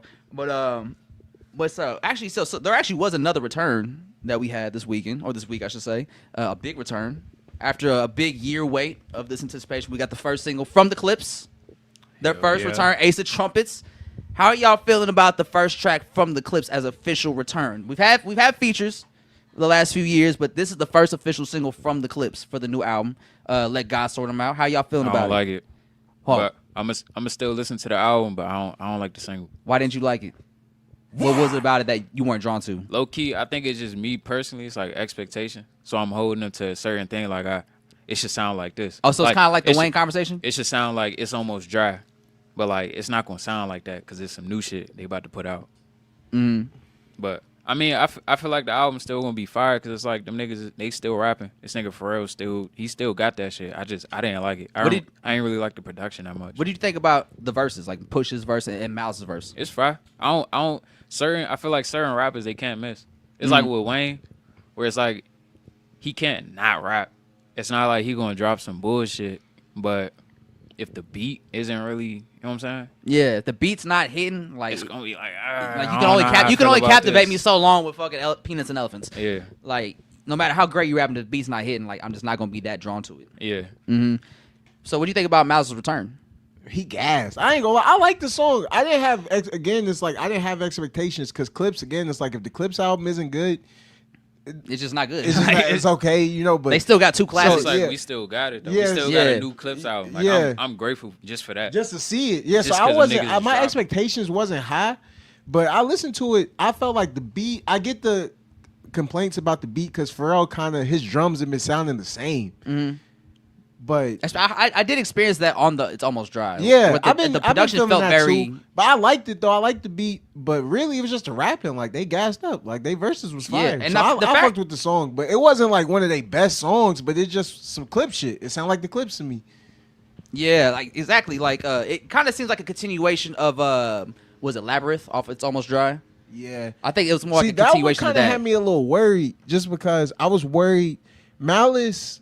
I was worried if he was gonna have that energy that could catch me in, because I wasn't really getting that from the Fishbowl song that they did in the Labyrinth. But he gassed on the new verse. He had the best verse on the song. Yeah, I mean honestly, like when Pusha T started off with Yellow Diamonds looking like PP, I was like, all right, I think Miles about to wash him easily. Nah, I ain't gonna like, lie. Miles about to get him out the paint. I ain't gonna lie. That bar, I feel like I fuck with it more than most people. Like, because when you do a bar like that, it's just I got it. That's how I be feeling. Like sometimes niggas be in that bag where it's like I'm about to just start. I can say whatever the fuck, 'cause I got this shit. Like I can start off slow because I'm about to gas. Mm-hmm. I feel like that shows like some confidence as a rapper. Sometimes I get why it's hit or miss for people, but that's how that bar came off. Like I could just do it because it's Pusha T. Like it's like Pusha T, one of the rappers. He has a voice and the delivery. Like no matter what he says, it's gonna hit. I don't know why. I can't explain it, but I kind of like that bar starting off with it. If he would have put it in the middle of the verse, it wouldn't have hit. But him putting it at the start of the verse, it was like that's how we started. Like he knew what it was. He wanted attention on the line. Like he knew it was gonna be funny. Like, so all right. So you have a line like that, right? And you have a line like cold heating up like that leftover lasagna in the beginning of a song. Does that hit the same? Because like Yellow Diamonds look like PP, heating up like leftover lasagna. I kind of put those in the same tier. It's more context involved with that first line.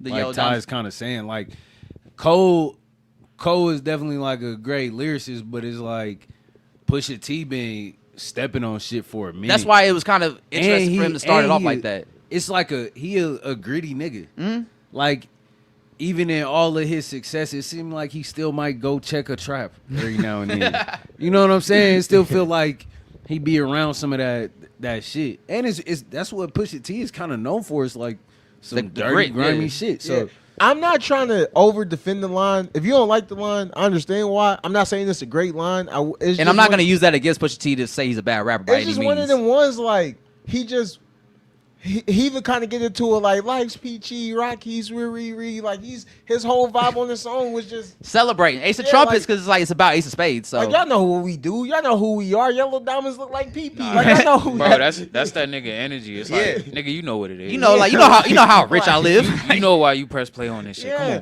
Come on. And I'm gonna say Yellow Diamonds look like PP, but then after that, everything else, I'm going there. I'm taking it. We take it off.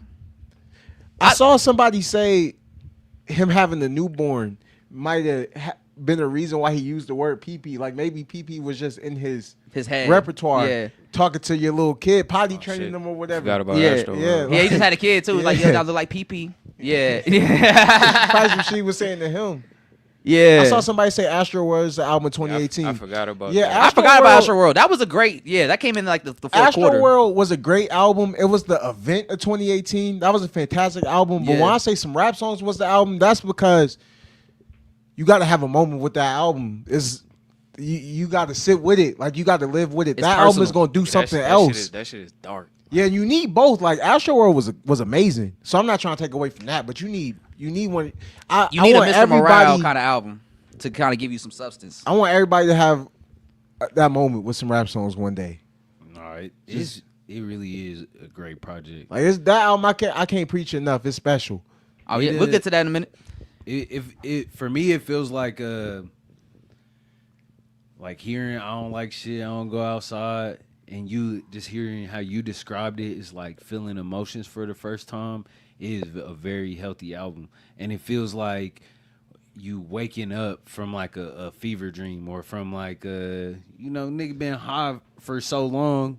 Now you really in reality, and you talking to us, you here with us. Yeah, and the album, some rap songs is 24 minutes long, right? 24 minutes. He says so much in that 24 minutes. That's probably some of the most. You'll listen to a song, I swear to God, play a song off that album. In the first 10 seconds, he got like 10 bars off. In the first 10 seconds, he's not even rapping fast. Like, I don't even know how he's doing this shit. That album is so condensed. Not a word was wasted. Everything was intentional. You talking about some rap songs? Yeah. Everything was intentional. It's one of them.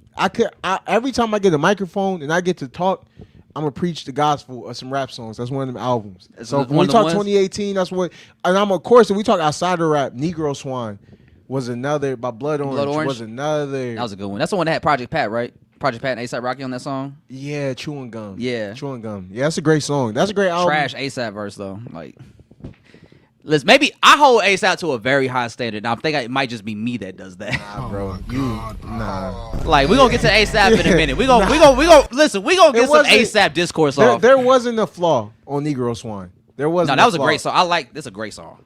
I mean the album, the whole album. There wasn't a flaw. That ASAP Rocky verse, he got him on the perfect song.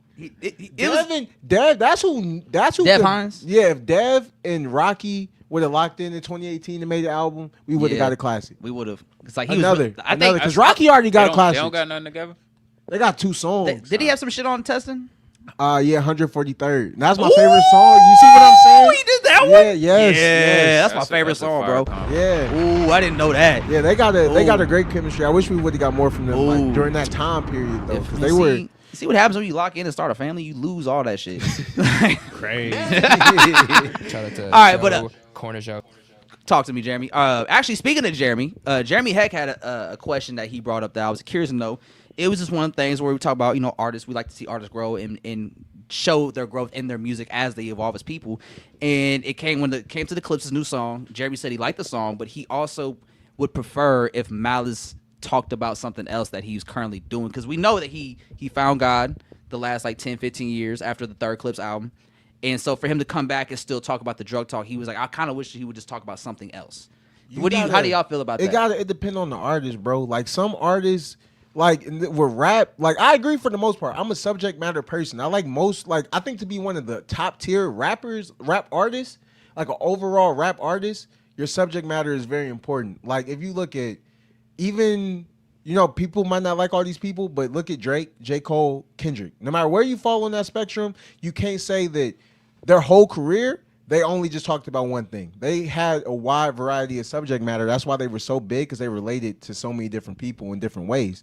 But when there are some rappers who they're just like the rapper's rapper. Like they're not trying to be for every man. They're not. It's just about this their niche. Yeah, like if they exist in that, you gotta just let some niggas rap. Like I'm not gonna lie. Like I don't want to hear a Clips album about God, bro. Like I really don't, bro. I really don't. A song, but that's not what I want to hear. Like some niggas, I don't want growth from, because if that's what they do, they rap. I just want that from them. Like you're the rapper's rapper. Like let's rap. So you gotta let them be them. You gotta let the rapper's rapper be the rapper's rapper, because they already not getting the same accolades as the all around rapper. And like when it comes to the Clips, like they've been very open. Like we don't do it for the mainstream accolades. We don't do it for the charts. Like that's not what we in it for. Like because Pusha T talked about how people complain he raps about the same thing. He goes like Scorsese makes a bunch of mafia films. You don't get mad about him. Yeah, that's what Push does. That's just like that's his lane. I think with Malice, I think Malice did show a lot of growth, but he did that whole verse. He didn't drop one curse word. He didn't curse. And like that's amazing. He didn't really say nothing too crazy. So I think we got to hear the whole album to assess the growth.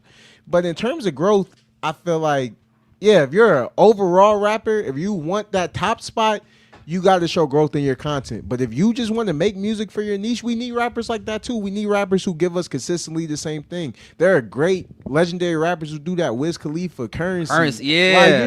Like Wiz just put out a great album this year about the same shit he rapped but about you 10 years gotta ago. appreciate them because they got a timeless message. We smoking weed, we getting money, we driving cars. We might live better now than when they first came out talking about that. You could do that forever. Yeah, so like the certain cool shit, kids do the same shit. Yeah, so certain people, I respect them just making their music because they're feeding their audience. But if you want to have the whole world be your audience, or you want to keep having like this mainstream audience, then growth is way more important. It's very important. And like you see artists. Yeah. And, go ahead. Speaking of, we gotta have a conversation about Currency, bro. I feel like Oh niggas yeah, don't respect you're in the right nigga. place for that conversation, brother. Listen, I feel like they don't respect him, bro. Bro, He should be up there with the rest of I'm them. so glad you brought this up because I was listening to the Hell Hath No Fury, right? And if you listen to Currency talks about how he moves with his business. He's like, this is legal drug dealing, right? He approaches his business and his brand like he's selling drugs, but like in a legal way with music, right? And there's a few times in his music where he will shout out Pusha T in the clips. And when I listen to Currency rap, I think Pusha T is somebody that does have influence on Currency by how he raps about what he does. Like they rap about lifestyle rap, but the lifestyle they raps about is two different things. Like Pusha T's a drug dealer. That shit like abstract lifestyle rap. Yeah, but Currency will rap it like it's a drug dealer. Like he a drug dealer, but he's obviously not. He's selling music, not drugs. Yeah. And so I think it's pretty cool. Like there's a lot of nods from Currency to Pusha T in his music. So I think it's one of them things where we may not. I need to interview Currency to ask him specifically, but like he in my top 3. Same. Like 100%. Currency to me is like what Nipsey is to a lot of people. Like I look at Currency like that. So like I think shout out to you, Monogram, for bringing that up. Yeah, I think it's important to we got to give and nigga, he might have been the first guy to put Wayne on the Babe. Who knows? He was 100%. That's what he said. So Currency. 100%. Hey, you ever hear that story about Currency said the first time he did lean? Yeah, he was on Wayne bus. Tour's bus. Yeah, they played basketball. He thought it was a fucking Kool-Aid jammer. It was a bunch of Kool-Aid jammers in the fridge, and he thought it was a regular Kool-Aid jammer. He took one and just like guzzled it, like you thirsty. Yeah. You just, Oh, that's crazy. And he said, I slept for like 23 hours. Yo, Bro was out. that's worse than edible. Yeah. Worse kind of edible. Actually, so speaking of the clips, there was also a lot of news that broke out regarding the clips, because apparently this album, Let God Sort 'Em Out, has been done since last year. And they were going to put it out last year, but then there was a complications that arose with the beef that happened between Kendrick Lamar and Drake, because Kendrick Lamar is featured on the Clips album, and once the beef popped off, there became like a standstill between Def Jam and the Clips. And so Def Jam, who's owned by Universal, was like, hey, we don't really want to get involved in this for business purposes, so we need you to ask Kendrick to censor his verse. And Pusha T, of course, was like, I'm not going to ask him to do that. And so it went from we need you to censor this verse to we just need you to drop the verse now. Like take the verse off the album or we're not going to put out the album. And that created a standstill. And so the Clips was like, no, we're not taking Kendrick off the album. Because apparently the verse has nothing to do with Drake. It's just the fact that Kendrick is on it's it. just him on the song. Yeah, it brings that attention to it. Conflict of interest. So they was like, well, if you don't want to take Kendrick off the record, we'll just drop you guys. And they said, do that then. That's crazy. So they got dropped from Def Jam because they refused to take Kendrick off the album, and they spent the last year shopping it around. And apparently, They also have to pay. yeah, they had to pay. Yeah, they said They, they had to pay. Paid out. they had to pay like I think 7 figures to get out this deal Damn. because they had to drop the Clips, and then they also had to drop Pusha T as a solo artist. So he's no longer on Def Jam as a solo artist either. And they shopped this album around for a year, and they went to multiple record labels with the Kendrick verse attached to it. Mind you, a Clips album with the Kendrick verse attached to it. And they said it wasn't until they got to Rock Nation where they were able to like put something on ink. So like, what's y'all thoughts on that? Like, on the industry, especially as artists, like the industry, like purposely trying to blacklist almost a Clips album in 2025, like a Clips album in like what 10 plus years for a Kendrick verse that might have nothing to do with a Drake beef that they were in. I'm kind of skeptical of everybody, so I wouldn't be surprised like either way. Like I wouldn't be surprised if like that story was kind of like added some flair for promo. Yeah. But I also wouldn't be surprised if that's exactly how it happened. It's just industry shit either way. Industry shit. But like, that's just kind of crazy to think we're at a point now where like a very highly anticipated Clips album with the Kendrick Lamar feature could have such a hard time just finding a home to distribute the album itself.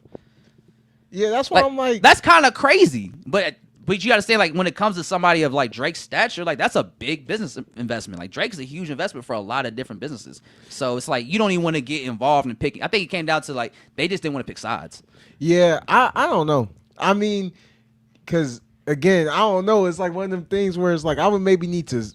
But then this is something we've also seen Pusha deal with in the past because he had the Maybach 6 verse. Yeah, I did. Yeah, I did see that. So I do think they may have asked him to censor the verse, but as far as like the getting dropped, and I don't know. I don't know if that really. I'm not saying I don't believe him, but it's just like I don't know. I didn't feel so passionate about the story just because I be having to see shit for myself, like versus somebody just saying it. Like I got to see that happen. Like did that really happen? Like how you saying it? Yeah. Or did it happen a different way? And like the story sounds good. I don't know. But I'll say it like this: if that is true, I mean that's fucked up, but that's industry shit. Industry politics. Yeah, and that type of shit, it's hard to take it one way or the other because nothing about the industry in a negative light could surprise me. Yeah, it's just like kind of expected at this point. Yeah. Or it's not surprising or shocking when it happens. Yeah, it's not. It's just kind of crazy to see, like, you know, that's just really that's how big that beef got last year. That's how big the battle got to where, like, even behind the scenes, it's affecting a Clips album. Yeah, I mean, regardless, the beef was huge.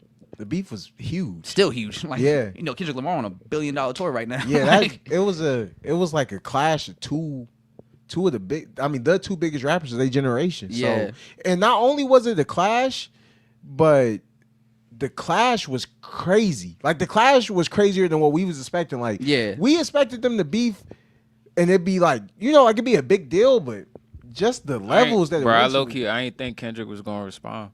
I thought he was gonna be like, hey, I remember like when that nigga. shit was popping off. Like I was talking to like Ty and I was talking to our other homie Ashawn in between like the battle. I remember after Drake dropped push-ups and then Taylor Made, bro, me and Ashawn were on the phone on FaceTime for like 3-4 hours that night when Taylor Made dropped. We're like, bro, where the fuck is Kendrick? I'm texting Ty like, bro, where's Kendrick? I need Kendrick to say something, bro. What was I saying? I wasn't worried. I didn't think he was. I don't think you was too worried. You were just like, bro, he bro. needs to do something and now. I love Drake too. Drake's one of my favorite rappers, but bro, that's Dot. Like when that beef was happening, I mean, like this is where we at with that's it. Dot, bro. Where we at? Hey, but just so you know, I fuck with Nokia though.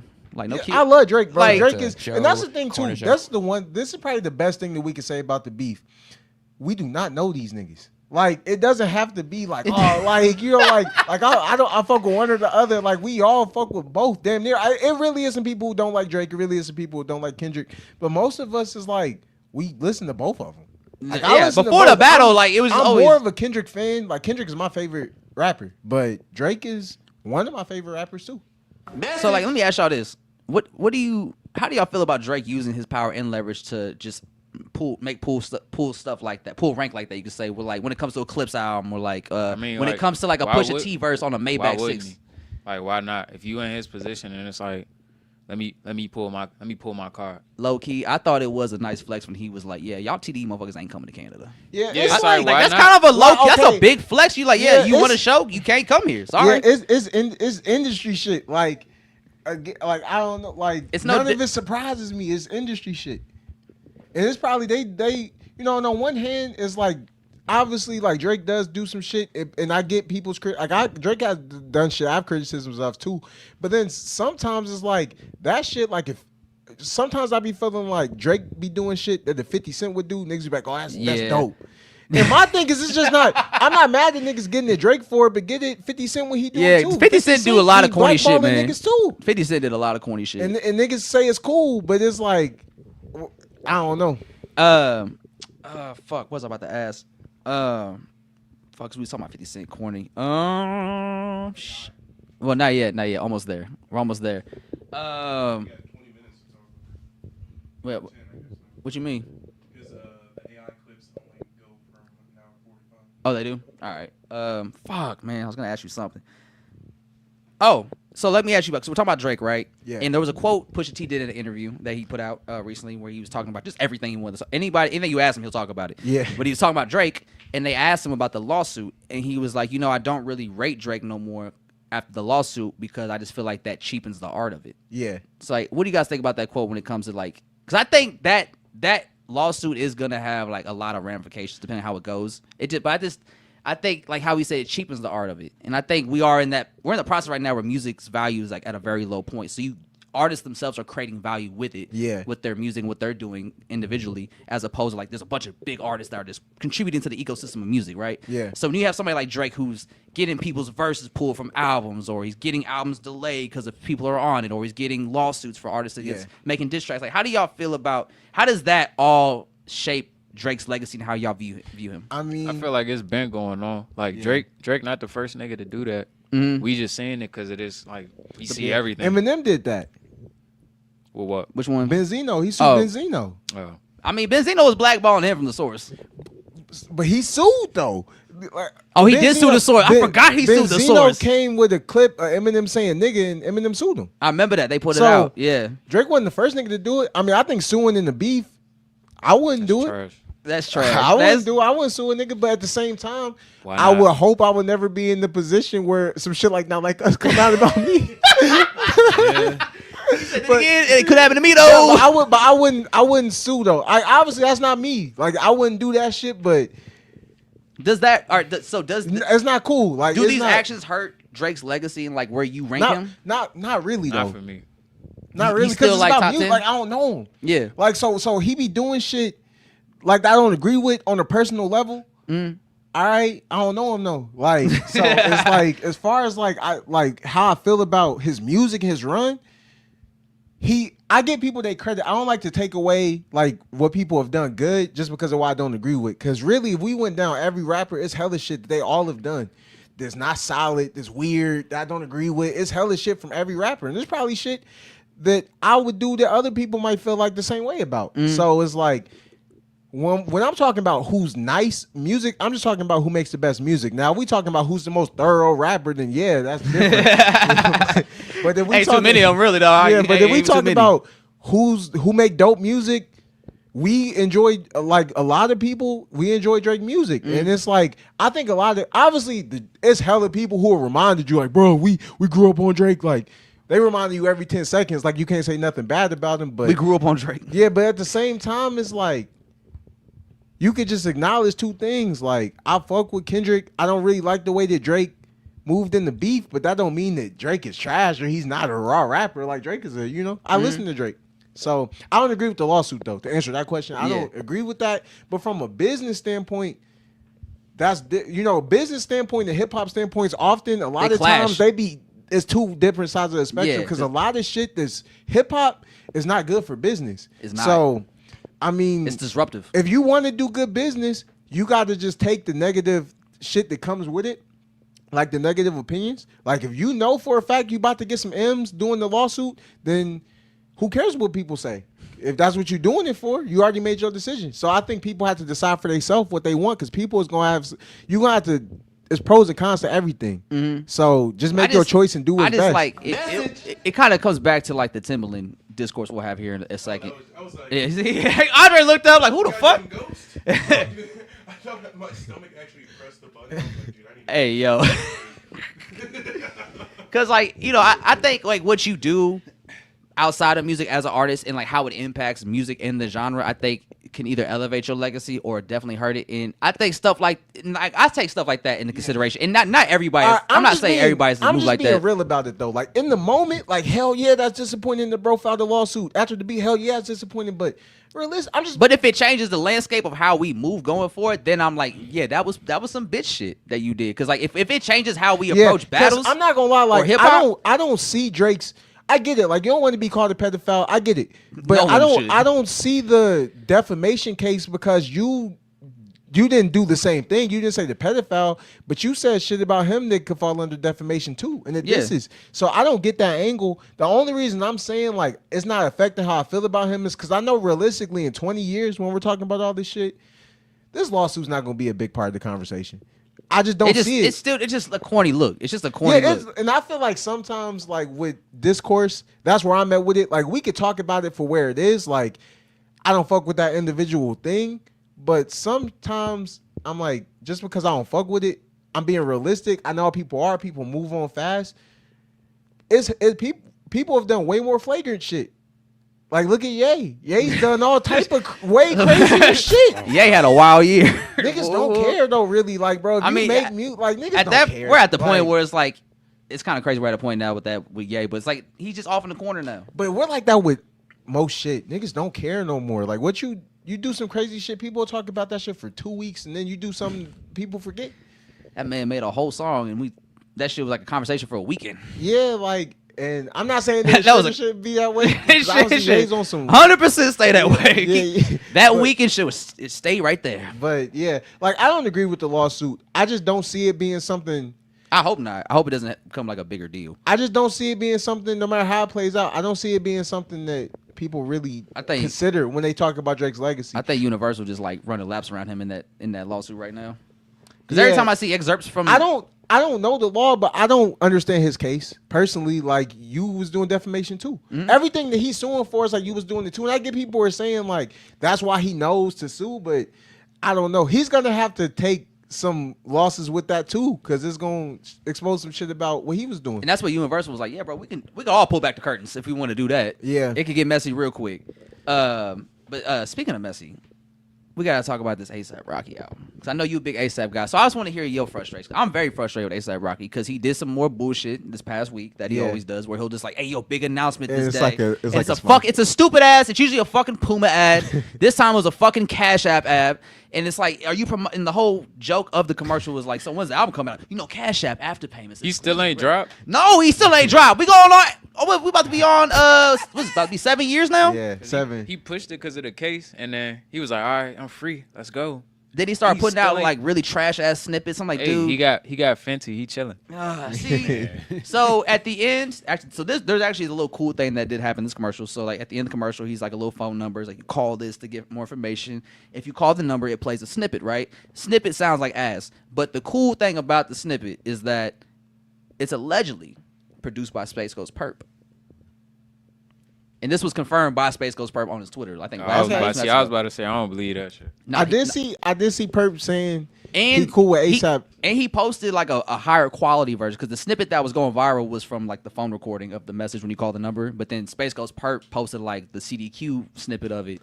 That would be dope. Like seeing Purp and Rocky together again after all this time. That would be dope. I can't see the relationship lasting that long because Space Ghost Purp. Hopefully Purp could, get to a better place. Yeah, Purp is a legend. So is Rocky. As far as his new album, I mean, we're gonna hear when it drop. I'm gonna listen. I said on Twitter, I think Rocky gonna have a Carter 6 kind of weekend when that album drop. Yeah, but I feel like that's gonna be bad regardless, because you got a lot of angles.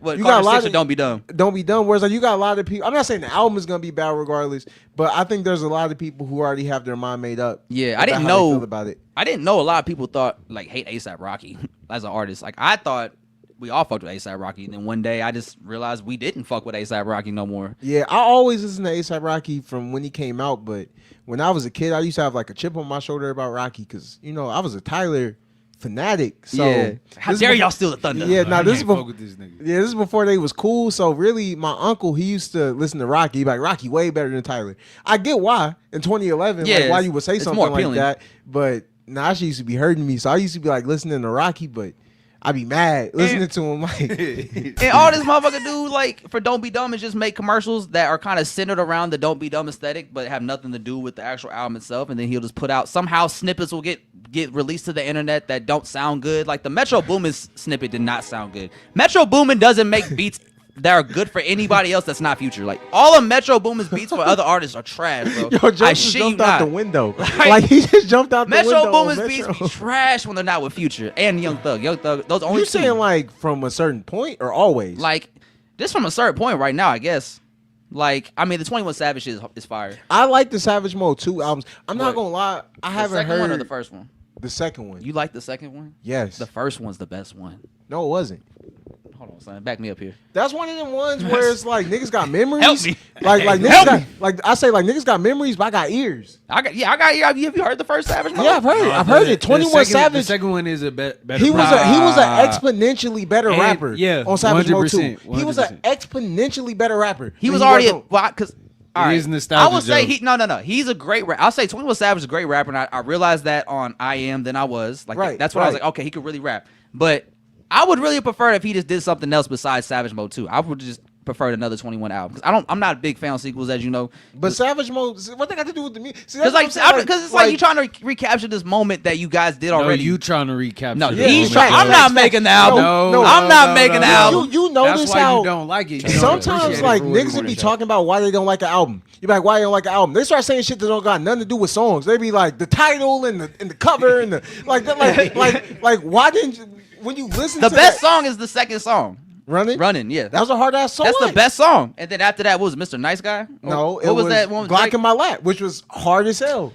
Nah, I ain't. It was I'm not buying really that. like the Savage Mode 2 album. That was a good ass album. That was an underrated album. Underrated. That was an underrated album because of people like you.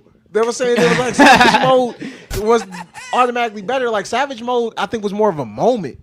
Like when Savage Mode came out, because he had My Ex and he had what's that other song? I'm a savage on these hoes. What was the second song? Like Young Savage, Why They Trap Trapping is so so hard. hard. No Heart. No Heart. No Heart. Yeah. No Heart was hard as shit because he had the snippet with No Heart before it came out. So like Savage Mode was more of a moment because that was like where 21 really became like a lot of people got in tune with 21 on Savage Mode. I was still late to that party though. So I don't want to take away from what Savage Mode was, but he was an objectively better rapper. On No, Savage he was definitely Mode a better 2. rapper, but I'm just like, I think the music was better on Savage Mode 1. Like I What- said, what- I think the rap is better, but like I Am Than I Was is probably his best album to me.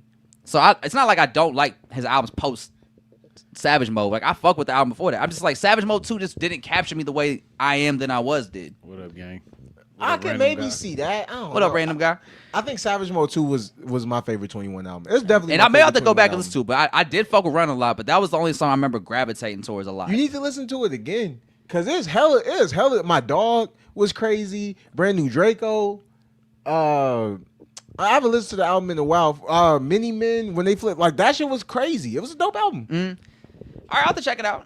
I'll have to refresh my mind. But how did we get to that? Where were We talking was about before? Metro Boomin and producing for other artists. Oh yeah. I haven't heard. To be honest, I haven't heard a lot of the snippets. of Metro's recent stuff. I did hear the Rocky snippets. I haven't heard a lot of Metro's. Have the snippets been blowing? Let me not say blow you away. Have they been impressing you? Have they made you excited for Don't Be Dumb? Like I think the singles that he did, the first 3 singles were great. What was it? Taylor Swift was cool. The video The video for was Taylor fire. Swift was The video amazing. was great. The video was great. I like Taylor Swift a lot as a song too. I liked Hijack a lot. And Ruby Rosary was like cool. I didn't out of the 3, that's the one I went back to the least. Yeah. But that's what we got so far from Don't Be Dumb. I don't know what else in terms of Lucy's like That's My Bitch or if Babushka Boy's gonna be on it. Yeah, them songs are like 4 years old. Yeah, like, they probably not literally. gonna make it. But so like, up to what we got, how are you feeling about Don't Be Dumb? I'm excited to just see how he puts it all together and the Mm-hmm. visuals. Rocky's not really like an artist who, I'm not saying this to make an excuse for him, but I don't feel like I could judge him off the snippet. I want to see, because Rocky would be like, you want to see the video too. Yeah. Like you want to see the whole presentation. So maybe musically, I'm not expecting him to make my favorite project that he's ever made, but I feel like he can still make a dope visual world with the album that makes the album still an interesting thing for me. Is Rocky now that artist where it's like the visuals make the music better? It's because the music may not be as high quality. I wouldn't go that far. I think he's able to, like Ty saying, just build a world, and I think that's a skill in itself. Like a lot of people can't do that. Like if Rocky A&R'd fucking Lil Wayne shit, it would probably be fire. If he worked on the Carter 6. I mean, I'd be interested to see that. I don't know if it'd be fire, but like I mean, it'd be better than what for we example, got. yeah. It's hard for me to say where Rocky's at. Because like I gotta hear him again. I like testing a lot more than probably the average person does. Yeah. And I think there's still some left to be desired with that project, but I like what he was doing visually and aesthetically. And like I think that's where it started with me. Like I really became interested in Rocky's visuals, and like that made me more interested in his music. So in the fact, like the testing era is where you got interested. no, I was always interested in Rocky's music. But I mean, like in his visuals, like where you visuals. really, I mean, like I didn't like LSD as a song, so I never watched that video. you never seen the LSD video? No, I've seen the LSD video. I just didn't like the song. So you didn't go back and rewatch it? Nah, not like that. Okay, that's Because like low-key- I that's just low-key. hated being around people and they was like, No, I let's feel get you. trippy, man. No, like, I feel you because niggas did kind of OD like as soon as That's the first thing niggas is putting on. man, Niggas- bro, like it's your fucking first time. They like, liked it. They liked the shit. yeah. Let's put on LSD, bro. Like, Alright, is this your alright. fucking first time? So I feel that, but LSD is a good song. It was- I didn't love it at first, but recently, like the past couple of weeks, I'm like, damn, this is really a classic song. I ain't gonna lie, it's the song I skip when I play that album. You skip it? Joe, you gotta become more open minded. What, man? Like, I'm just not in the mood to hear like A$AP Rocky sing about LSD. Like, why not? I'm just not always in that mood. It's a I think good white break people in the I think album. white people ruined that song for me, low key. Yeah, see, like I was surrounded by white people when that came out. LSD. I'm serious, because I had to do that. You gotta reclaim certain shit for yourself. Like, just have a moment with that where you just like, nah, just This listen is to for it, me now. vibe out. It's a good ass song. Okay, I'll have to run it back. It's And just that like, was never one of my favorites, but I definitely got appreciation for it. It's a classic song. it might be my least favorite song on the album. low-key. They get it out the way early. It's though, like too. track 4. and it goes right into excuse me. Yeah, and it's, That's sequence really good, bro. yeah, That shit I'm not smooth. gonna lie, Joe. That's like the second crazy take What's- we've had. I don't remember the first one. Today? No, it was about Rocky again. It was about Rocky What'd I say again, about Rocky? the chewing gum verse. You said the chewing gum verse was ass. So Like, because I think with Rocky, right? When I listened to Rocky, and the one thing that drove me to really be appealed to Rocky's music, especially early on, was like his flows. I always thought his flows were really great, and Yeah. I don't think he was ever like a super crazy lyricist, so I never Yeah. judged him based off of that. But his pockets and his flows were like always what made him stand out to me. Yeah. And I think post Allah, which is like after 2015. I think his flow got a little more choppy. It wasn't as smooth as it used to be, and I think that's what Testing suffered from. I don't think his flows were as smooth. I on can Testing. agree with that, but I like chewing gum. That's honestly one of my favorite features that he's done. I mean, it's Was like chewing that's gum. where he's like But standing at the LSD bus stop sucking on a lollipop. Is that verse? No, that was standing at the bus stop. That's Buckshots. Buckshot. Okay, yeah. That's Buckshots. Okay. But for me, LSD. And now that's part of the album where Rocky's still flowing out like a motherfucker. Like LSD. JD's crazy. That's a Being great around album. my friends too, because when it came out, you know, I was a hipster when I was a kid. So all my friends were loving LSD, and I'm like, man, this is kind of like Kid Cudi, like Teleport to Me, Jamie. Like, I'm like, Yeah. Cudi did it. But one day, there's a lot of shit I'm just came back to and was like, all right, bro. Like, Yeah. y'all was right. This is It's banging. because it didn't go anywhere. That's why I really advocate for LSD, because LSD, that song, is still alive.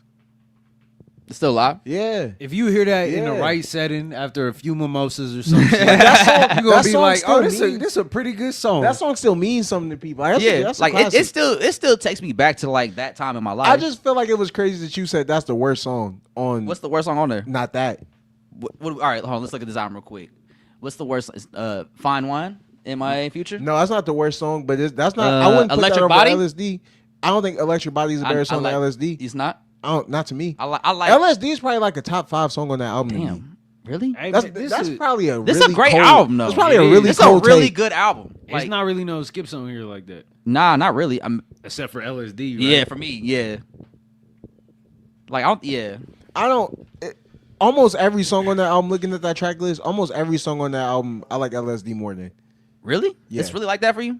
It's for me and almost It's the like, rocky's Rocky's fan base. That's so. That's not a. That's See, not a hot take. I guess That's LSD. not a hot take. LSD to me, I guess it'd be like fucking Runaway in Kanye's discography. It's like, all right, it's and voted the best song every time. It's a little like gas, but I wouldn't get on the podcast about it. Hey. I always skip Runaway. Runaway was the worst song on. Like, I wouldn't say Hey, that. one day there was a point in time where I was just tired of hearing Runaway. So like, I don't know if you remember 2018 when that Kanye bracket went viral on Twitter. Yeah. Which started in Kansas City, ironically. But I knew when that bracket was going, I was like, Runaway's gonna fucking win, isn't it? And sure Yeah. enough, it did, and it annoyed me because that's just like the popular Kanye song, That's right? never been my favorite Kanye song. at Not all. mine either. But I feel like niggas have a bad habit of like something is overrated or something maybe gets a little too much hype for them. So now it's bad. It's not bad. You just think people give it too much credit. And honestly, that's all I'm saying about LSD. Like, LSD was great. I have to listen to it again. Like I said, white people ruined it for That's me. not a top 3 Kanye song.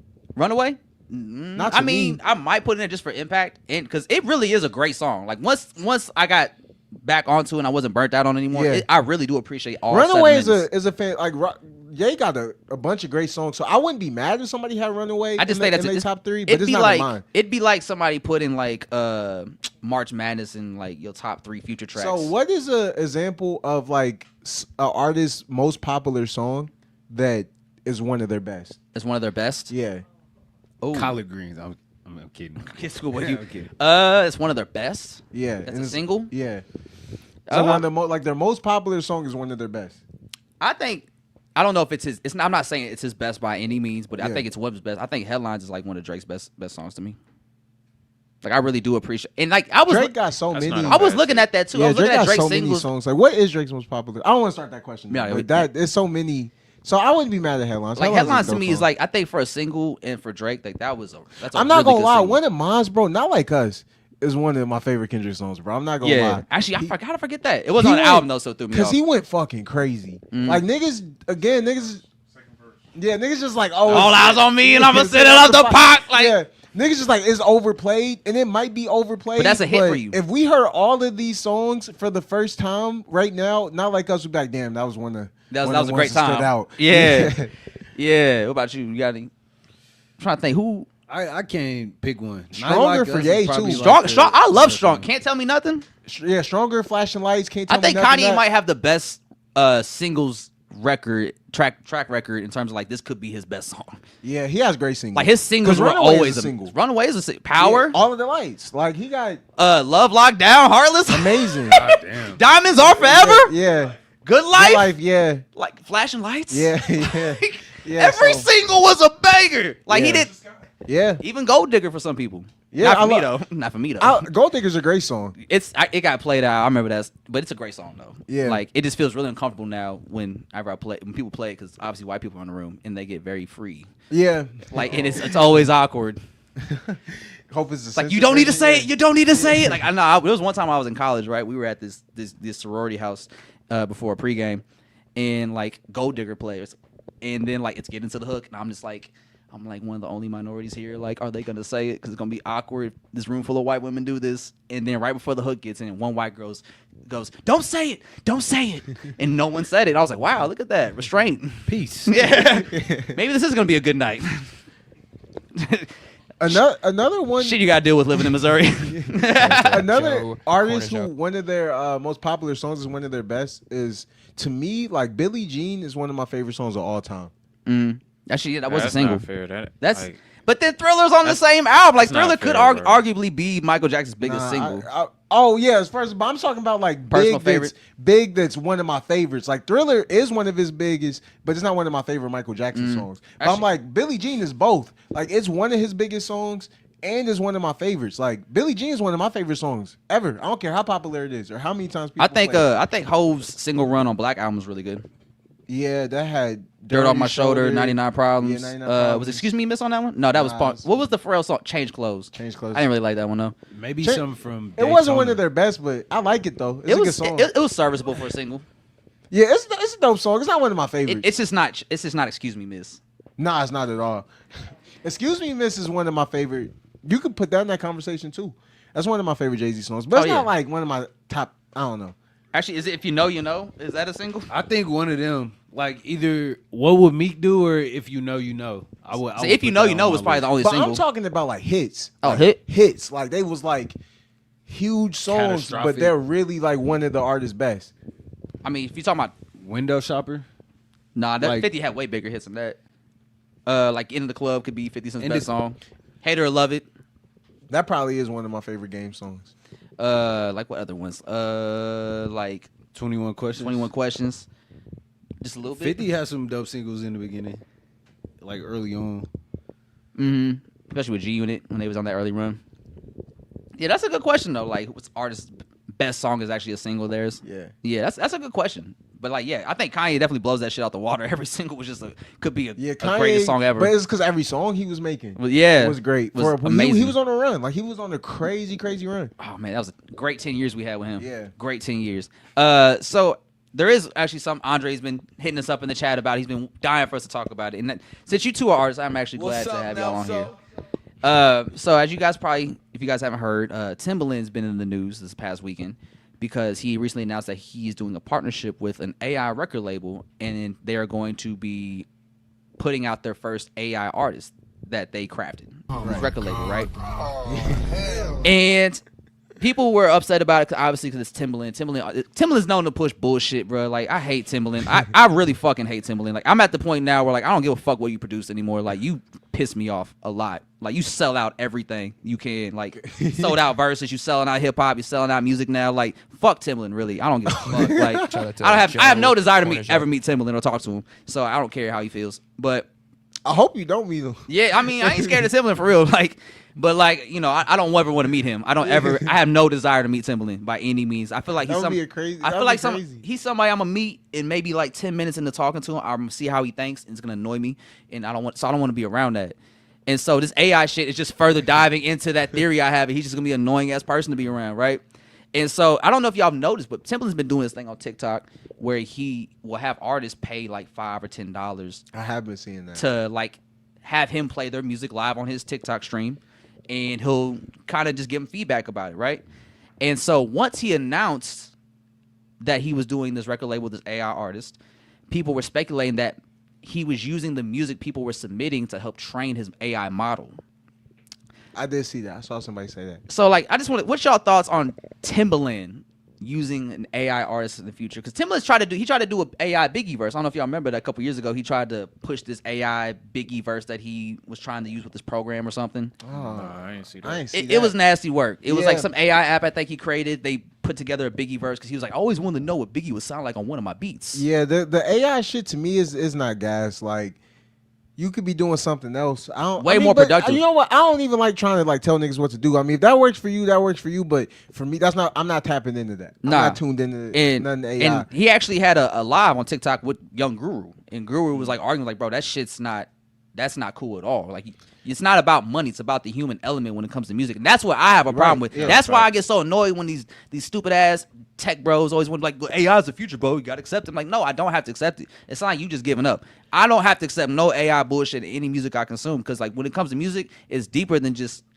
being music for me. Like, those are real people, real emotions, real feelings. That's why I love hip hop. Yeah. Hip hop is real emotion, raw feelings. I think AI could work for the people maybe who don't really care about the craft of art at all, you know, like, or just like the substance don't matter to them. But yeah, it's like the person, the connection, that is what. And then plus the AI music, like, this shit trash. It just don't sound that good. And on top of that, like, AI can't create nothing new that we haven't already heard, because it steals references from other shit that's already been created. So it's not like it's bringing something new to the table that's like, wow, that's groundbreaking music. Like, no, it's just shit we've already heard that's bumbled together and just presented to us as like a song. Yeah, I be having like such a hard time sometimes talking about this, because I'm like, these niggas don't care though. Like, they so set in their way. Like, when you listen to Timbaland talk, there's nothing that you can say that will change his mind about how he feels about and the shit. That was the thing about the live, because I think the live was like 44 minutes, the video I saw.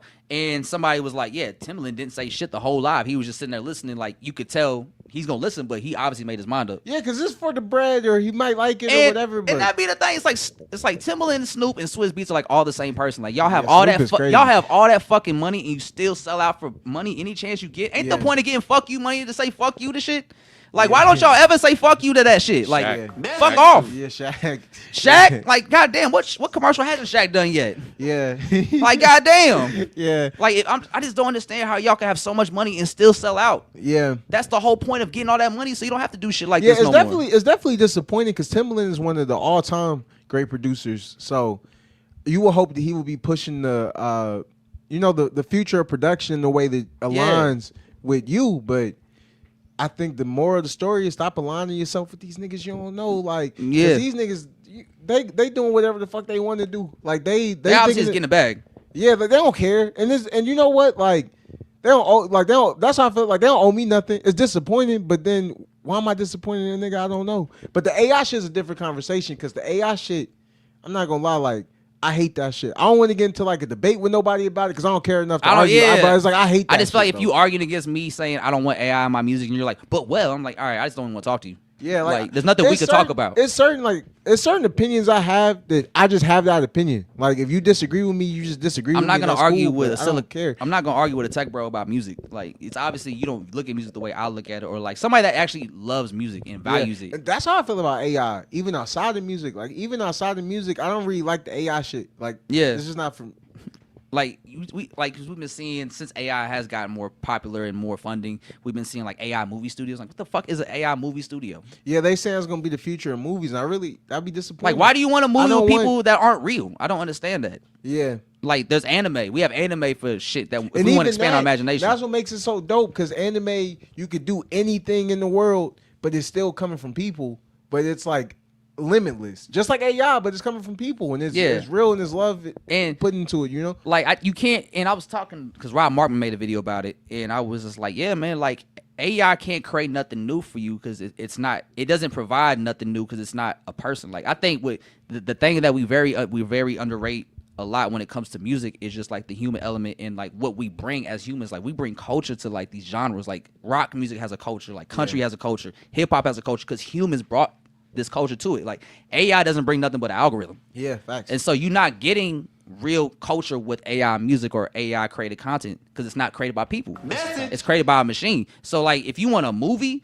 like, you need movies to be made by humans, music to be made by humans, because we bring human elements like culture into these moments, these movies or these musics, and that's how we create pop culture. Facts. And so like, you can't take away human element from creativity, like the arts and music and movies and shit. So that's why I'm very like anti-AI, and it pisses me off to see people like that are pioneers like Snoop Dogg or Timberland or Swiss Beats that just go all in on AI because there's a bag there. Yeah, and that's with these guys, and I've loved work from all of them. Timberland is my favorite of the three. Timberland is one of my favorite producers of all time, but obviously Snoop got so much classic shit under his belt. Swiss Beats has produced classic shit. He's a part of hip hop history. Mm-hmm. But it's like, you got to look at these guys like, you can appreciate what they've done is good, and then the shit that's not for you, fuck it, to each their own to an extent, because obviously like, you got to call shit out when it's because they're like, too big. There's levels to it, especially with Snoop. Like, Snoop be on some other shit. Like, when Snoop, I'm not trying to go on a tangent, but we've done that before. It's all good. Was ridiculous with his reasoning for doing the Trump thing. He was like, bro, like 30 minutes, like, we brought it back to the hood. Like, why you couldn't bring the? Why couldn't you just do that yourself? Like, you got too much money. You don't need like Trump. You don't. It's not like you can't go somewhere else and get a bag. Yeah, so like, you're Snoop Dogg. You're the most profitable rapper when it comes to ever. shit like that, you can't just go to each their own, because niggas is being hypocritical and they on some other weird shit. But just a certain shit, how I do it, the way I treat it, like a lot of shit the legends be doing and the guys I admire be doing, it be disappointing, but fuck it, like, it just hurts because like, those are pioneers, and like, I think they do have a lot of say and influence in the genre because they are legacy acts. Yeah, for sure. And so it's when you see legacy acts do sucker shit like that, it makes the genre look bad because it's like, that's the standard you setting as OGs. Yeah, and it's not a good look. That's not setting a good standard as an OG. Has there ever been a generation of people that wasn't disappointed in their OGs? That's a question. Actually, I saw that tweet you did today. It's like, yeah, no, I was kind of thinking about that this morning.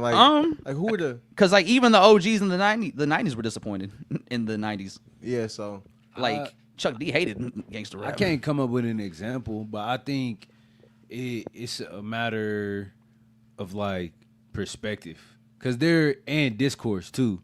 Like, you got to be able to have that conversation. I feel like if there's back and forth and there's dialogue about shit, yeah, I can express that I'm disappointed in you, but I could still learn from you, and vice versa. Yeah. Like, I think when niggas get to a point of, oh, I'm the legacy act, I got the last say, or the word or whatever I say goes, is like not all the way true, because they are, it's new to them too, and they using it for money. Like, it's not no creative inkling behind it. It's just for some bread. Yeah, and you don't even need the bread like that. Yeah, and that's the frustrating part. I feel like you got to just look at niggas and be like, all right, certain shit I could respect, but then certain shit I gotta just go my own way with it.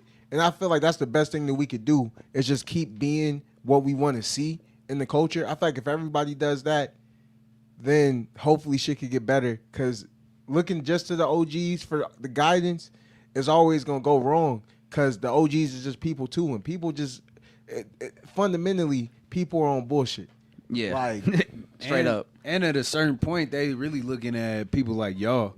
You know what I'm saying? Because like, I think of our conversation about Wayne and how out of touch Wayne feels. Is like, I wonder who he be looking to for references. Yeah, for reference, because it's like, you just seem like you floating in space sometimes, and it's like, it don't make sense. Codeine dreaming, if you would. Yeah. Yeah. It is interesting, but you know, like I said, like you said, we just gotta start building the future. Because like at the end of the day, like, you know, everybody's the older generation's always looking back to the next generation to see like what's the sauce. Yeah.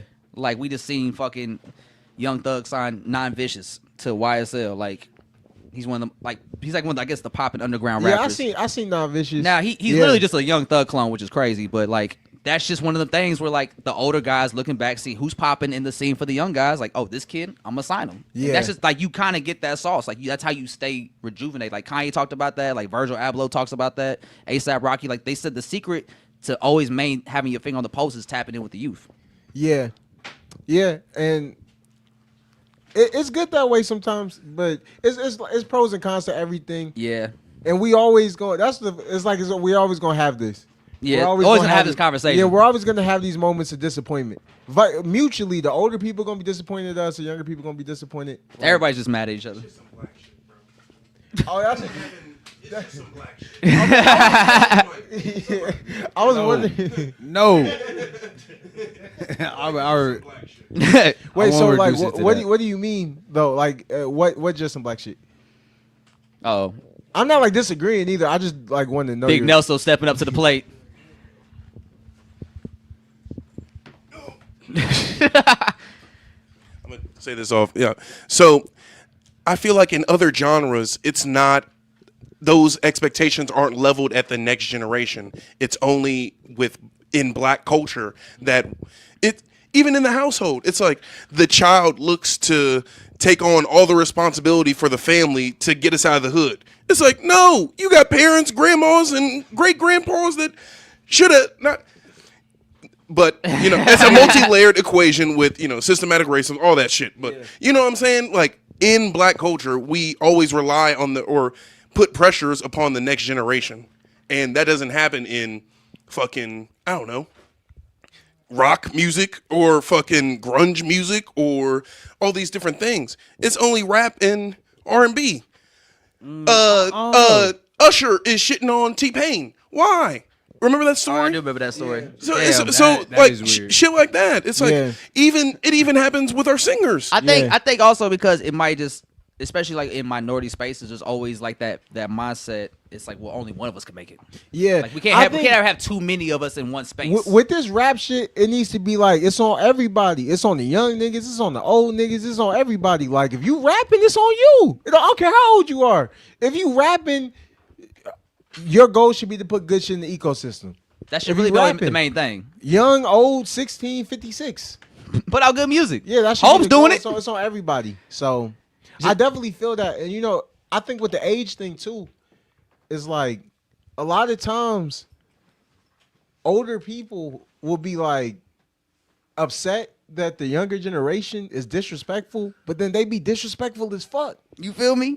Like how where is somebody supposed to learn respect from? Like, let's just be real. Nobody got to go into no details or nothing like that. But I feel like, can y'all say that y'all had a family member when y'all was a kid that was disrespectful? 100%. Mm-hmm. And it's like, just because you're a kid and they talk to you disrespectfully, you're still a person though, and they're still talking to you disrespectfully, and it's creating this cycle. Like, how are you supposed to learn respect when the way that you're getting talked to as a child is they're cussing you out and telling you to shut up? Yeah, like, you gonna go to school and be respectful after that? Like as a 7-year-old, no, you're not. Like, older people always want to like go on about respect. Well, it's like you gotta be what you want to see. You gotta like, be the example. I'm a child. It's a lot of older people that's not worthy of respect. Like, if you've been somebody who wasn't worthy of respect your entire life, I'm supposed to respect you just because you turned 50? Like, round of applause. Hey, we ain't got a round of applause before on the pod like that. Usually when people walk in or something. He said, "Hey, new sound effect for that one. That was fire." Oh, that's real though. A great point. Because like it kind of comes back to the ideology of like, you know, when you're a kid, one of the first things I remember learning in school as a kindergarten was like, you treat people how you want to be treated. Yeah. And it's like, if you want to make friends, you got to talk to people how you want your friends to talk to you, and that's how you build rapport with people. Like, I'm one type of people, like, if you was an adult and you cussed me out when I was a kid, like, I don't remember that. Yeah, like I don't remember that. Like, I don't like you. Cause why? Cause you disrespected me. I'm not a so it's like just because I'm a kid, that don't mean like that's what it'd be like. All right, I'm gonna disrespect you till you turn 18. Now I'm not gonna disrespect you no more. You a man now. Yeah, like nah, bro, don't disrespect me, bro, because I'm not a disrespectful. I had a person. job at 15, dog. You should have respected me then. Like, I had a job, bank accounts. Like, come on, man.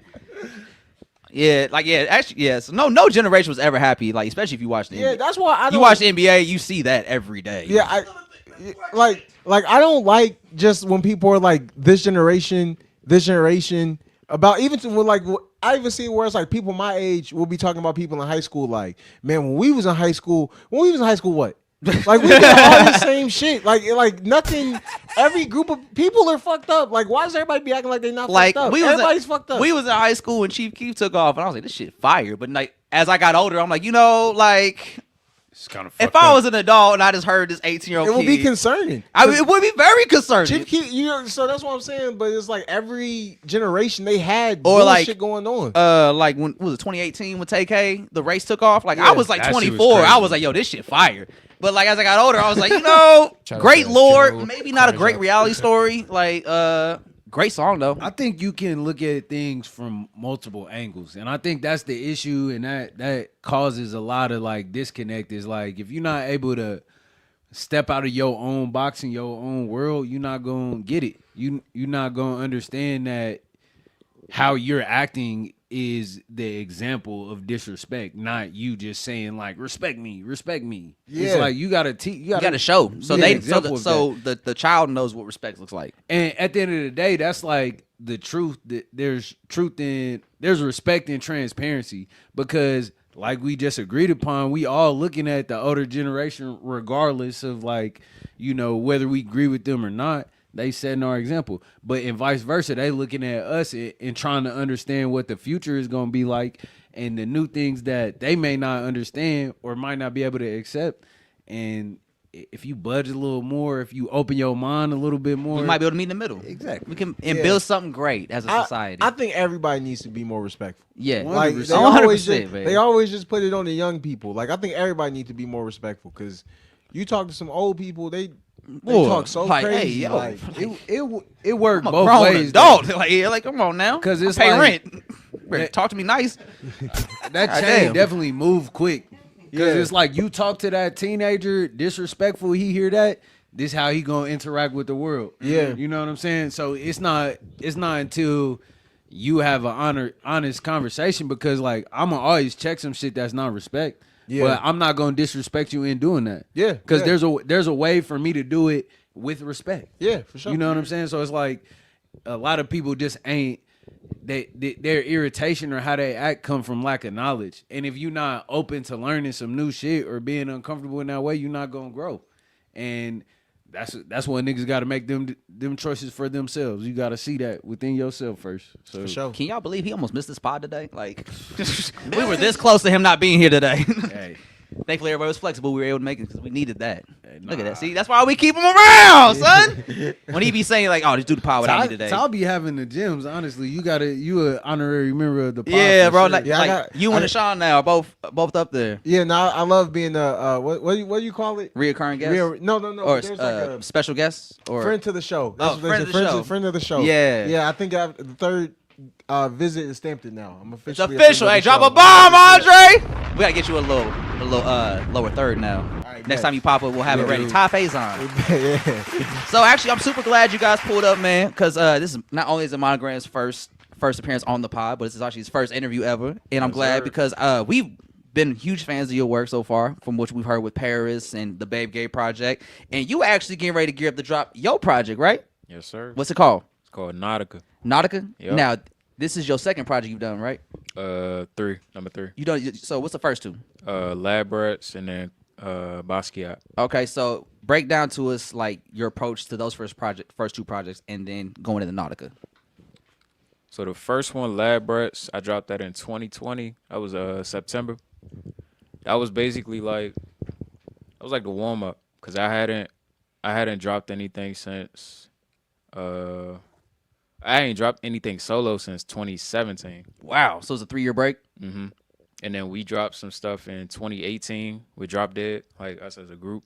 So what group was that? Oh, Drop Dead. Yeah. Oh shit. Okay, I remember Paris talking about that. Yeah. Oh, Me, so that me, Mono, Paris, Medici, Gabe, Gabe. D-Lo, which he don't rap. Like the homies who don't really rap like that no more. But like D-Lo, R.I.P. like. R.I.P. No, I know, but like as a rapper, as a rapper, career, as a rapper, I didn't want to career. give off the wrong impression. We've talked about that before. We'll have people in like 2018 that were rapping and like now they don't do it no more. Yeah, it's just like RIP. Yeah, like Manny, y'all know Manny too. He was a part of it. He Really? came to the yada yada thing for Saturn Music. Oh, okay. Yeah, he was the guy with the long hair. Yeah. Guap was a part of it. Like it's all the homies was rapping. Yes, everybody that's rap. around. Okay. Yeah, but everybody who was around, I was like Drop Dead. Okay. was Damn, like I didn't know 2018. y'all was that deep. Okay. So y'all dropped a group project in 2018. Yeah, we dropped 2 of them. What was it, 18 and 19? Yeah, And then it was like 2020, probably like February. He sent me like 3 packs of beats. He was like, "Yeah, like nigga, we about to do this tape." And I was like, "Nigga, I ain't rap in forever, but like, fuck it, let me get back into this." Because I remember you before with the pod started, you were giving us a little more background on your music history, and you said you started out as a producer, right? Yeah, like I was just trying to make beats. I just caught like a crazy like bag of beats. Like I was getting into a good swing, and this nigga like, "Yo, we about to rap." And I'm like, "Fuck." my beats just started getting to where I want them to be at, but like, nah, come on, cause like I wasn't rapping, so I'm like, all right. So were you producing in that 3-year hiatus, 2017 to 2020? Not even, You not just really. off of music for a minute? Oh yeah, I was just out Well, we was doing the moving group. around. Oh, the group work. Yeah, oh, Yeah. yeah. We But was doing the group. it wasn't any like No solo yeah. Monogram. Mhm. Okay. It was just like features, but like outside of that, I was just out being a fucking teenager, early 20s, Mm-hmm. and then pandemic, and it's like I ain't got no choice but to be in the fucking crib. So we started putting that together, and then I don't even think we put it out yet, and we had started working on Basquiat, yeah. like the early rough of it. Cause we didn't produce Lab Rats. The homie did. Sean Mhm. or Low Tide. He produced most of Lab Rats pretty Yeah. much, and then Paris produced some of it too. Oh, nice. Yeah. Okay. So, And that came out I don't- 2020? 2020. Yeah. But most of that stuff, all that was made in 2020. Yeah. Yeah. And then Basquiat, even though it came out in 2024, a lot of that was like 21, 22, like that time frame. Y'all was sitting on Yeah. that for a minute. Mm-hmm. Yeah, because it was like there was a lot of shit going on at that time, Mhm. so it was just sitting for a while. So how was your approach going into Nautica compared to like the last two? I mean, I think the only thing that changed is that I thought more about like the audience receiving it. More 'Cause mindful of the consumer? Yeah, because it's not like, usually it's like the way I would approach it is I'm just making shit, and then, oh shit, I got like 10 songs, let me put this out. Or like I used to do beat tapes, so I got 6 beats, let me put these out. But this time it was more like, all right, let me actually make like an album instead of just putting together songs and being like, it's just a mixtape. Yeah. Because I'm not trying to like fully stand behind it. It's like, it's a couple songs I got. It's a mixtape. But like, I feel like this go around, it was more like, all right, we making a real album. This is the album. Yeah. And plus, like, we starting to go on the run with like the Human. Mm-hmm. So it's like, all right, we really putting like, we all in. Mm-hmm. So yeah. So when did you guys meet? 2015. How did you guys meet? 15? Because you're not from Kansas City, right, Monogram? Nah, I met him through Paris, because I knew Paris and his homie Sean. We met online because I used to be posting beats. What message board was this one? Might have been on Reddit. I wasn't on there. Okay. Also. I'm not saying it like that, but it was just. Yeah, because I think him, Paris, and Medici, they were on OFT. OFT. I was on OFT, but I didn't meet them niggas. I think I was only in like one thread on OFT. Yeah, so it was. I was like really on It was like a KTT. multi. KTT though. Yeah. Yeah. Okay. So like, how's it been seeing like Ty grow as an artist and this like his production grow as you start to find yourself as an artist? How's that been for the last few years? I mean, I feel like it's like everything niggas pretty much said. Like, yo, we gonna do this, we gonna do that, we gonna do this. Niggas not fucking with it. Niggas was saying that back then. we ain't even have shit out for real. We like, We niggas ain't talked fucking with the us, most bro. shit then. Yeah. Back then? Yeah, we talked the most shit then. I feel like we got better, started getting more like humble with it. Like we 2014, like we've been knowing each other since we was like 14. Yeah. So we've been talking about all the same shit since we was kids, like 10 years. Mhm. Facts. And the release of Nautica's coming up soon, right? It's Yeah, it's coming. gonna be next next month. I ain't picked the date yet, but July. It's gonna be July, 100%. How you feeling as the month of July gets close? Because we just started June. Great. Shit. It's damn near done. I'm bouncing out mixes now. I was just doing that shit this morning before I came. Are you mixing and master yourself? Mm-hmm. Okay, so you mix and master your own music as well? Yeah. Okay. Look at that, man. So are you about after Nautica? You seem like you're definitely like more eager to like. You say you guys already working on the next one, right? Or you already starting to think about the next one? We already got sounds and all that for that. All the beats. I recorded some shit when I first touched down. Yeah. Word. Okay. Yeah. Wasting no time. Yeah. Okay. So it's like you seem like you're more like you're definitely like about to lock in going forward because a couple breaks here and there the last few years. I be sitting because like I'm making this shit. First off, I'm making it for me, just for me to listen to. And then I'll just sit on some shit like, and then time will pass. And I'm like, all right, let me put something out. But I feel like it should have came out earlier because I did that again. This shit was done in like January. Mm-hmm. It was really supposed to drop in like March. We had like March or April. It was initially supposed to drop in 24, like 2024. Yeah, initially, like end of the year. But then like shit just kept adding songs and changing shit like cuz we would just I be stalling too, but that's cuz I don't know. It's that perfectionism shit. I be Do you think you be in your own head when it comes to music sometimes? Like I be if it's not 100% perfect, I'm not going to want to put it out. But if I send it to him and he like, you tripping, nigga, come on. I'm like, all right, I'll put it out. Yeah. Well, like, all right, fuck, we'll do it. Yeah. Like if I play it for the homies and they like, you tripping, bro, put that out. I'm like, all right, I'll put it out. Are you still trying to find like that confidence in your music for yourself? To where like sometimes you kind of need somebody like one of the homies like, is this a good song or not? Sometimes, occasionally, cause I don't know. Sometimes I feel like I make something and I'm like, nigga, this the best song I ever made, and I don't even gotta like question myself or like play it and be like, bro, you fuck with this.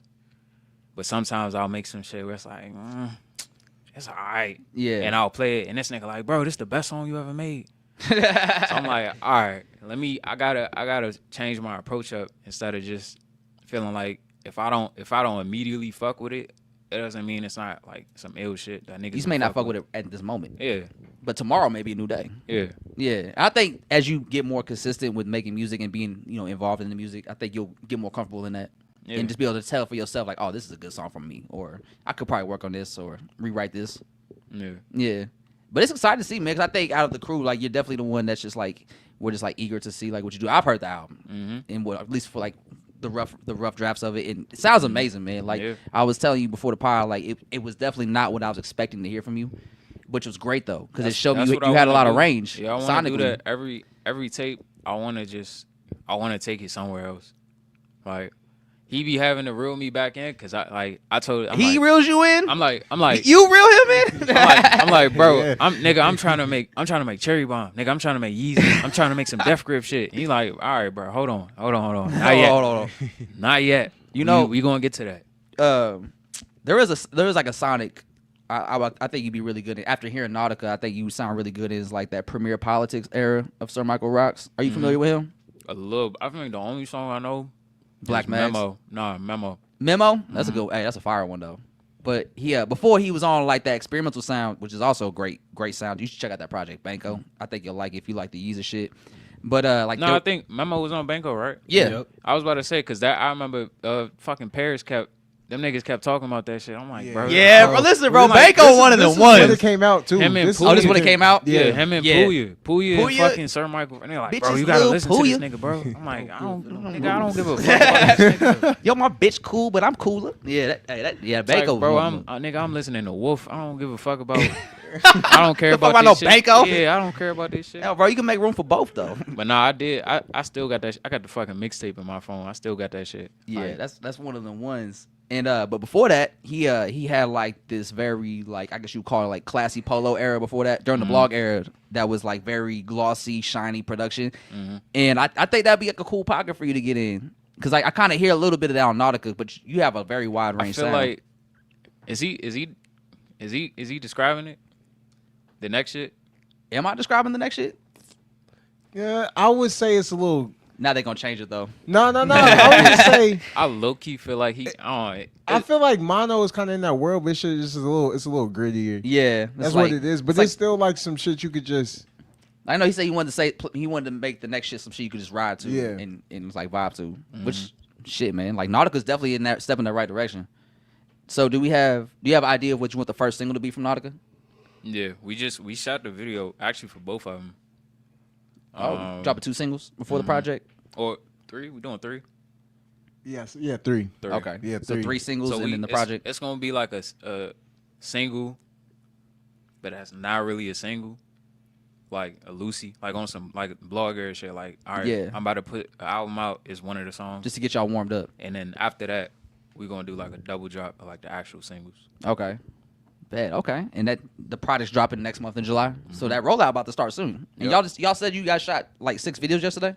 Yeah. Yeah. Okay. See, working. Yeah. Working. Pulled up to the town, started working. That's great. And you guys doing more work while you in town? Yeah. Of course. Sure. Yeah, okay, cool, Every cool. day. So, I thought about asking you before the pod started, but I just figured I'd just ask y'all while y'all on the pod. Is there any way we could end the pod with a song from Nautica? Yeah. Yeah. What you- Sure. Ooh, Yeah, we for about to sure. get an exclusive. Which one y'all feeling? Telephone Man. Telephone Man, come on, Yeah, please. yeah, 'cause Yes, that's Joe's favorite. So that we'll do song is Telephone Man. gas. That's oh man, yeah. When I heard, that, I was like, monogram different. Yeah, do you got you got it? I got it on the title. Yeah, is that the? It might. What the fuck is mine title there?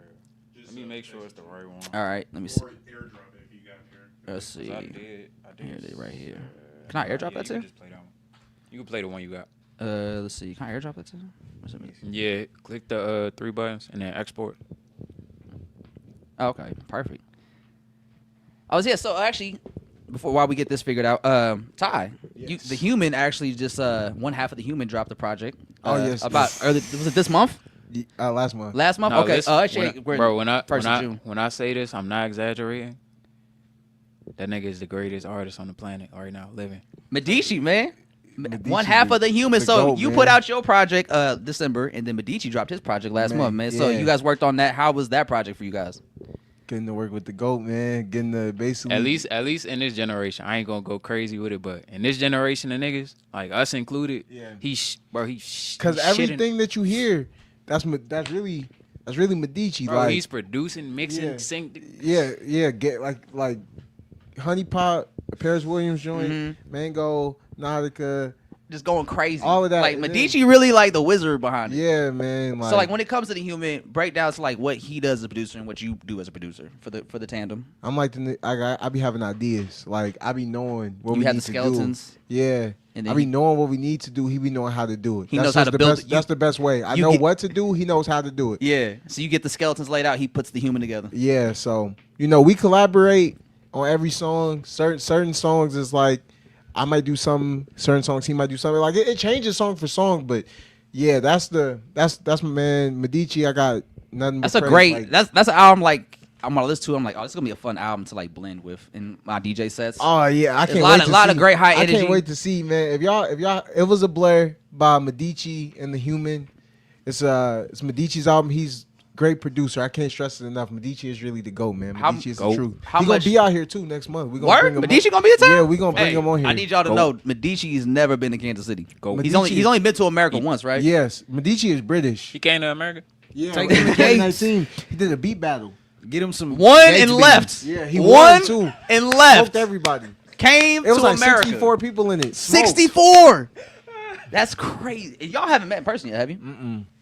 Damn. Nigga, beat Yeah. battle. That's crazy. Bruh.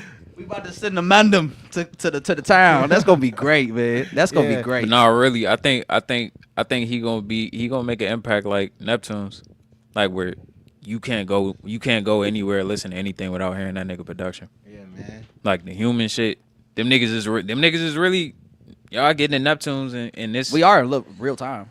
what these two niggas is about to do is I don't think nobody I ain't ready for it. Shit. What was that Justin Timberlake album that went that with Sexy Back on it? Future Sex Love. Future Sounds. Sex Yeah. Love Sounds like was Yeah.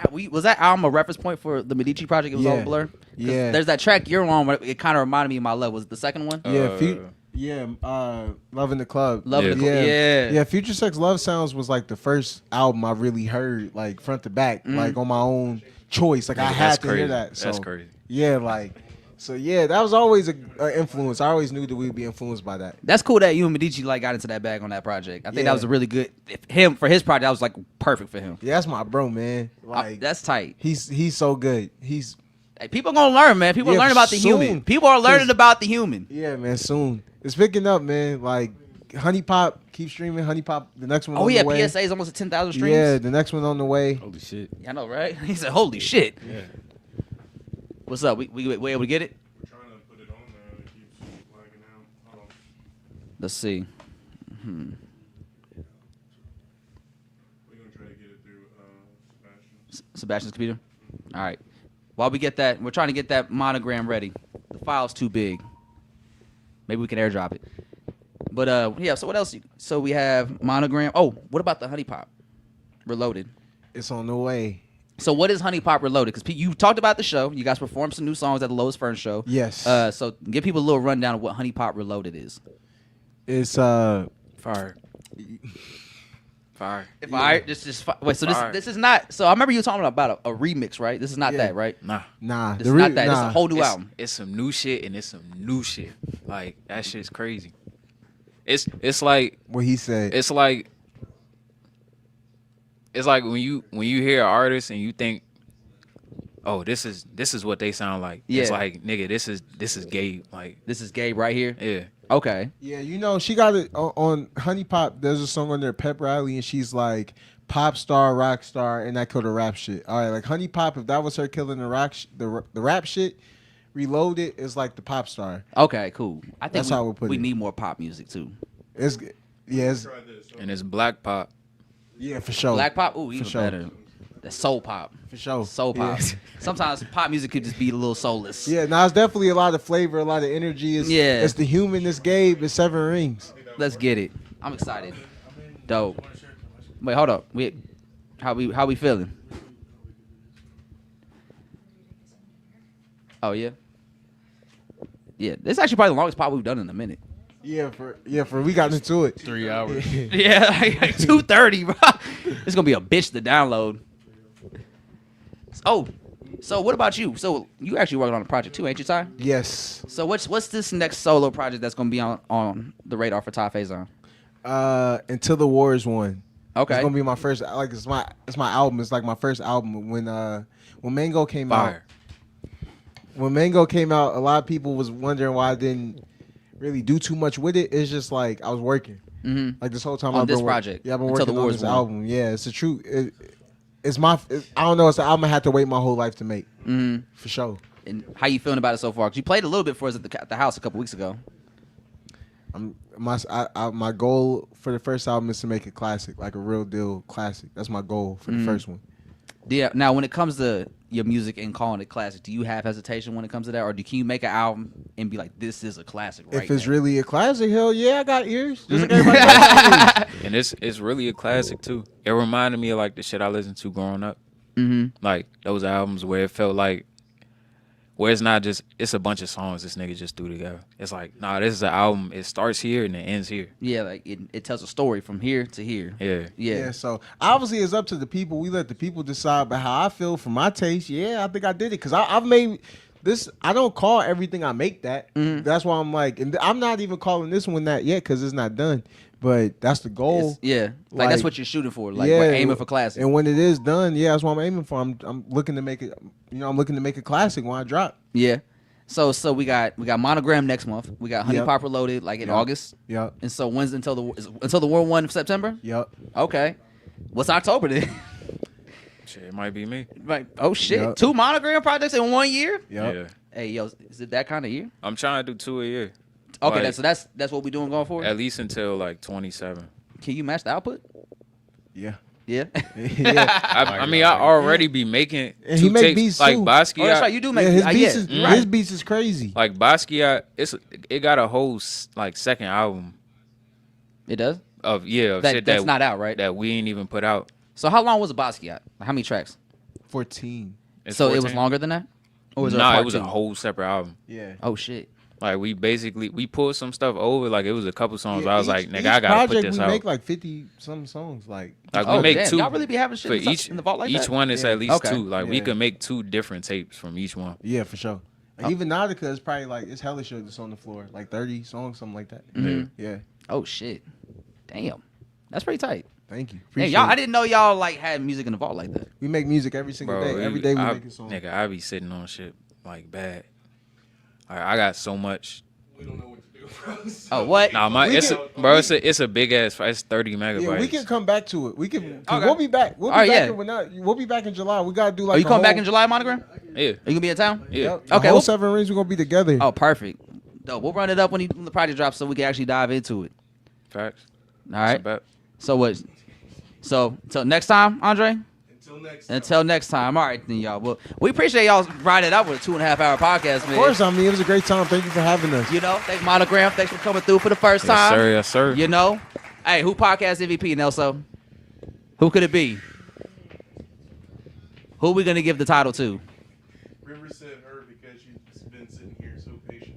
Give it to her. What are you doing? I was over here cackling the whole time. I don't know if you heard that. What? Yeah. She was laughing. No, Andre was. Oh, yeah, no, Andre. I myself somehow. What you doing over there? Yeah. Twitter, bro. Oh, I saw. He's like, look at that. Look at that. Look at that. Who we giving it to, Andre? River. All right. Rivers podcast MVP. This episode is 127. Y'all like that? What? 1, 2. Well, I mean, I wasn't gonna win. I never win it, so like, I'm not mad about nothing. Hey, 9 concurrent viewers. I know. Hey, we ran it up today, man. Shout out to the Appreciate 9 y'all. people. Make sure y'all like, subscribe, sir. comment, please. We do this every Sunday except June 26th, because I'll be DJing. Lois Ferns. 22nd, What'd I say? the 26th. Whatever. It's in the month. The flower will come out.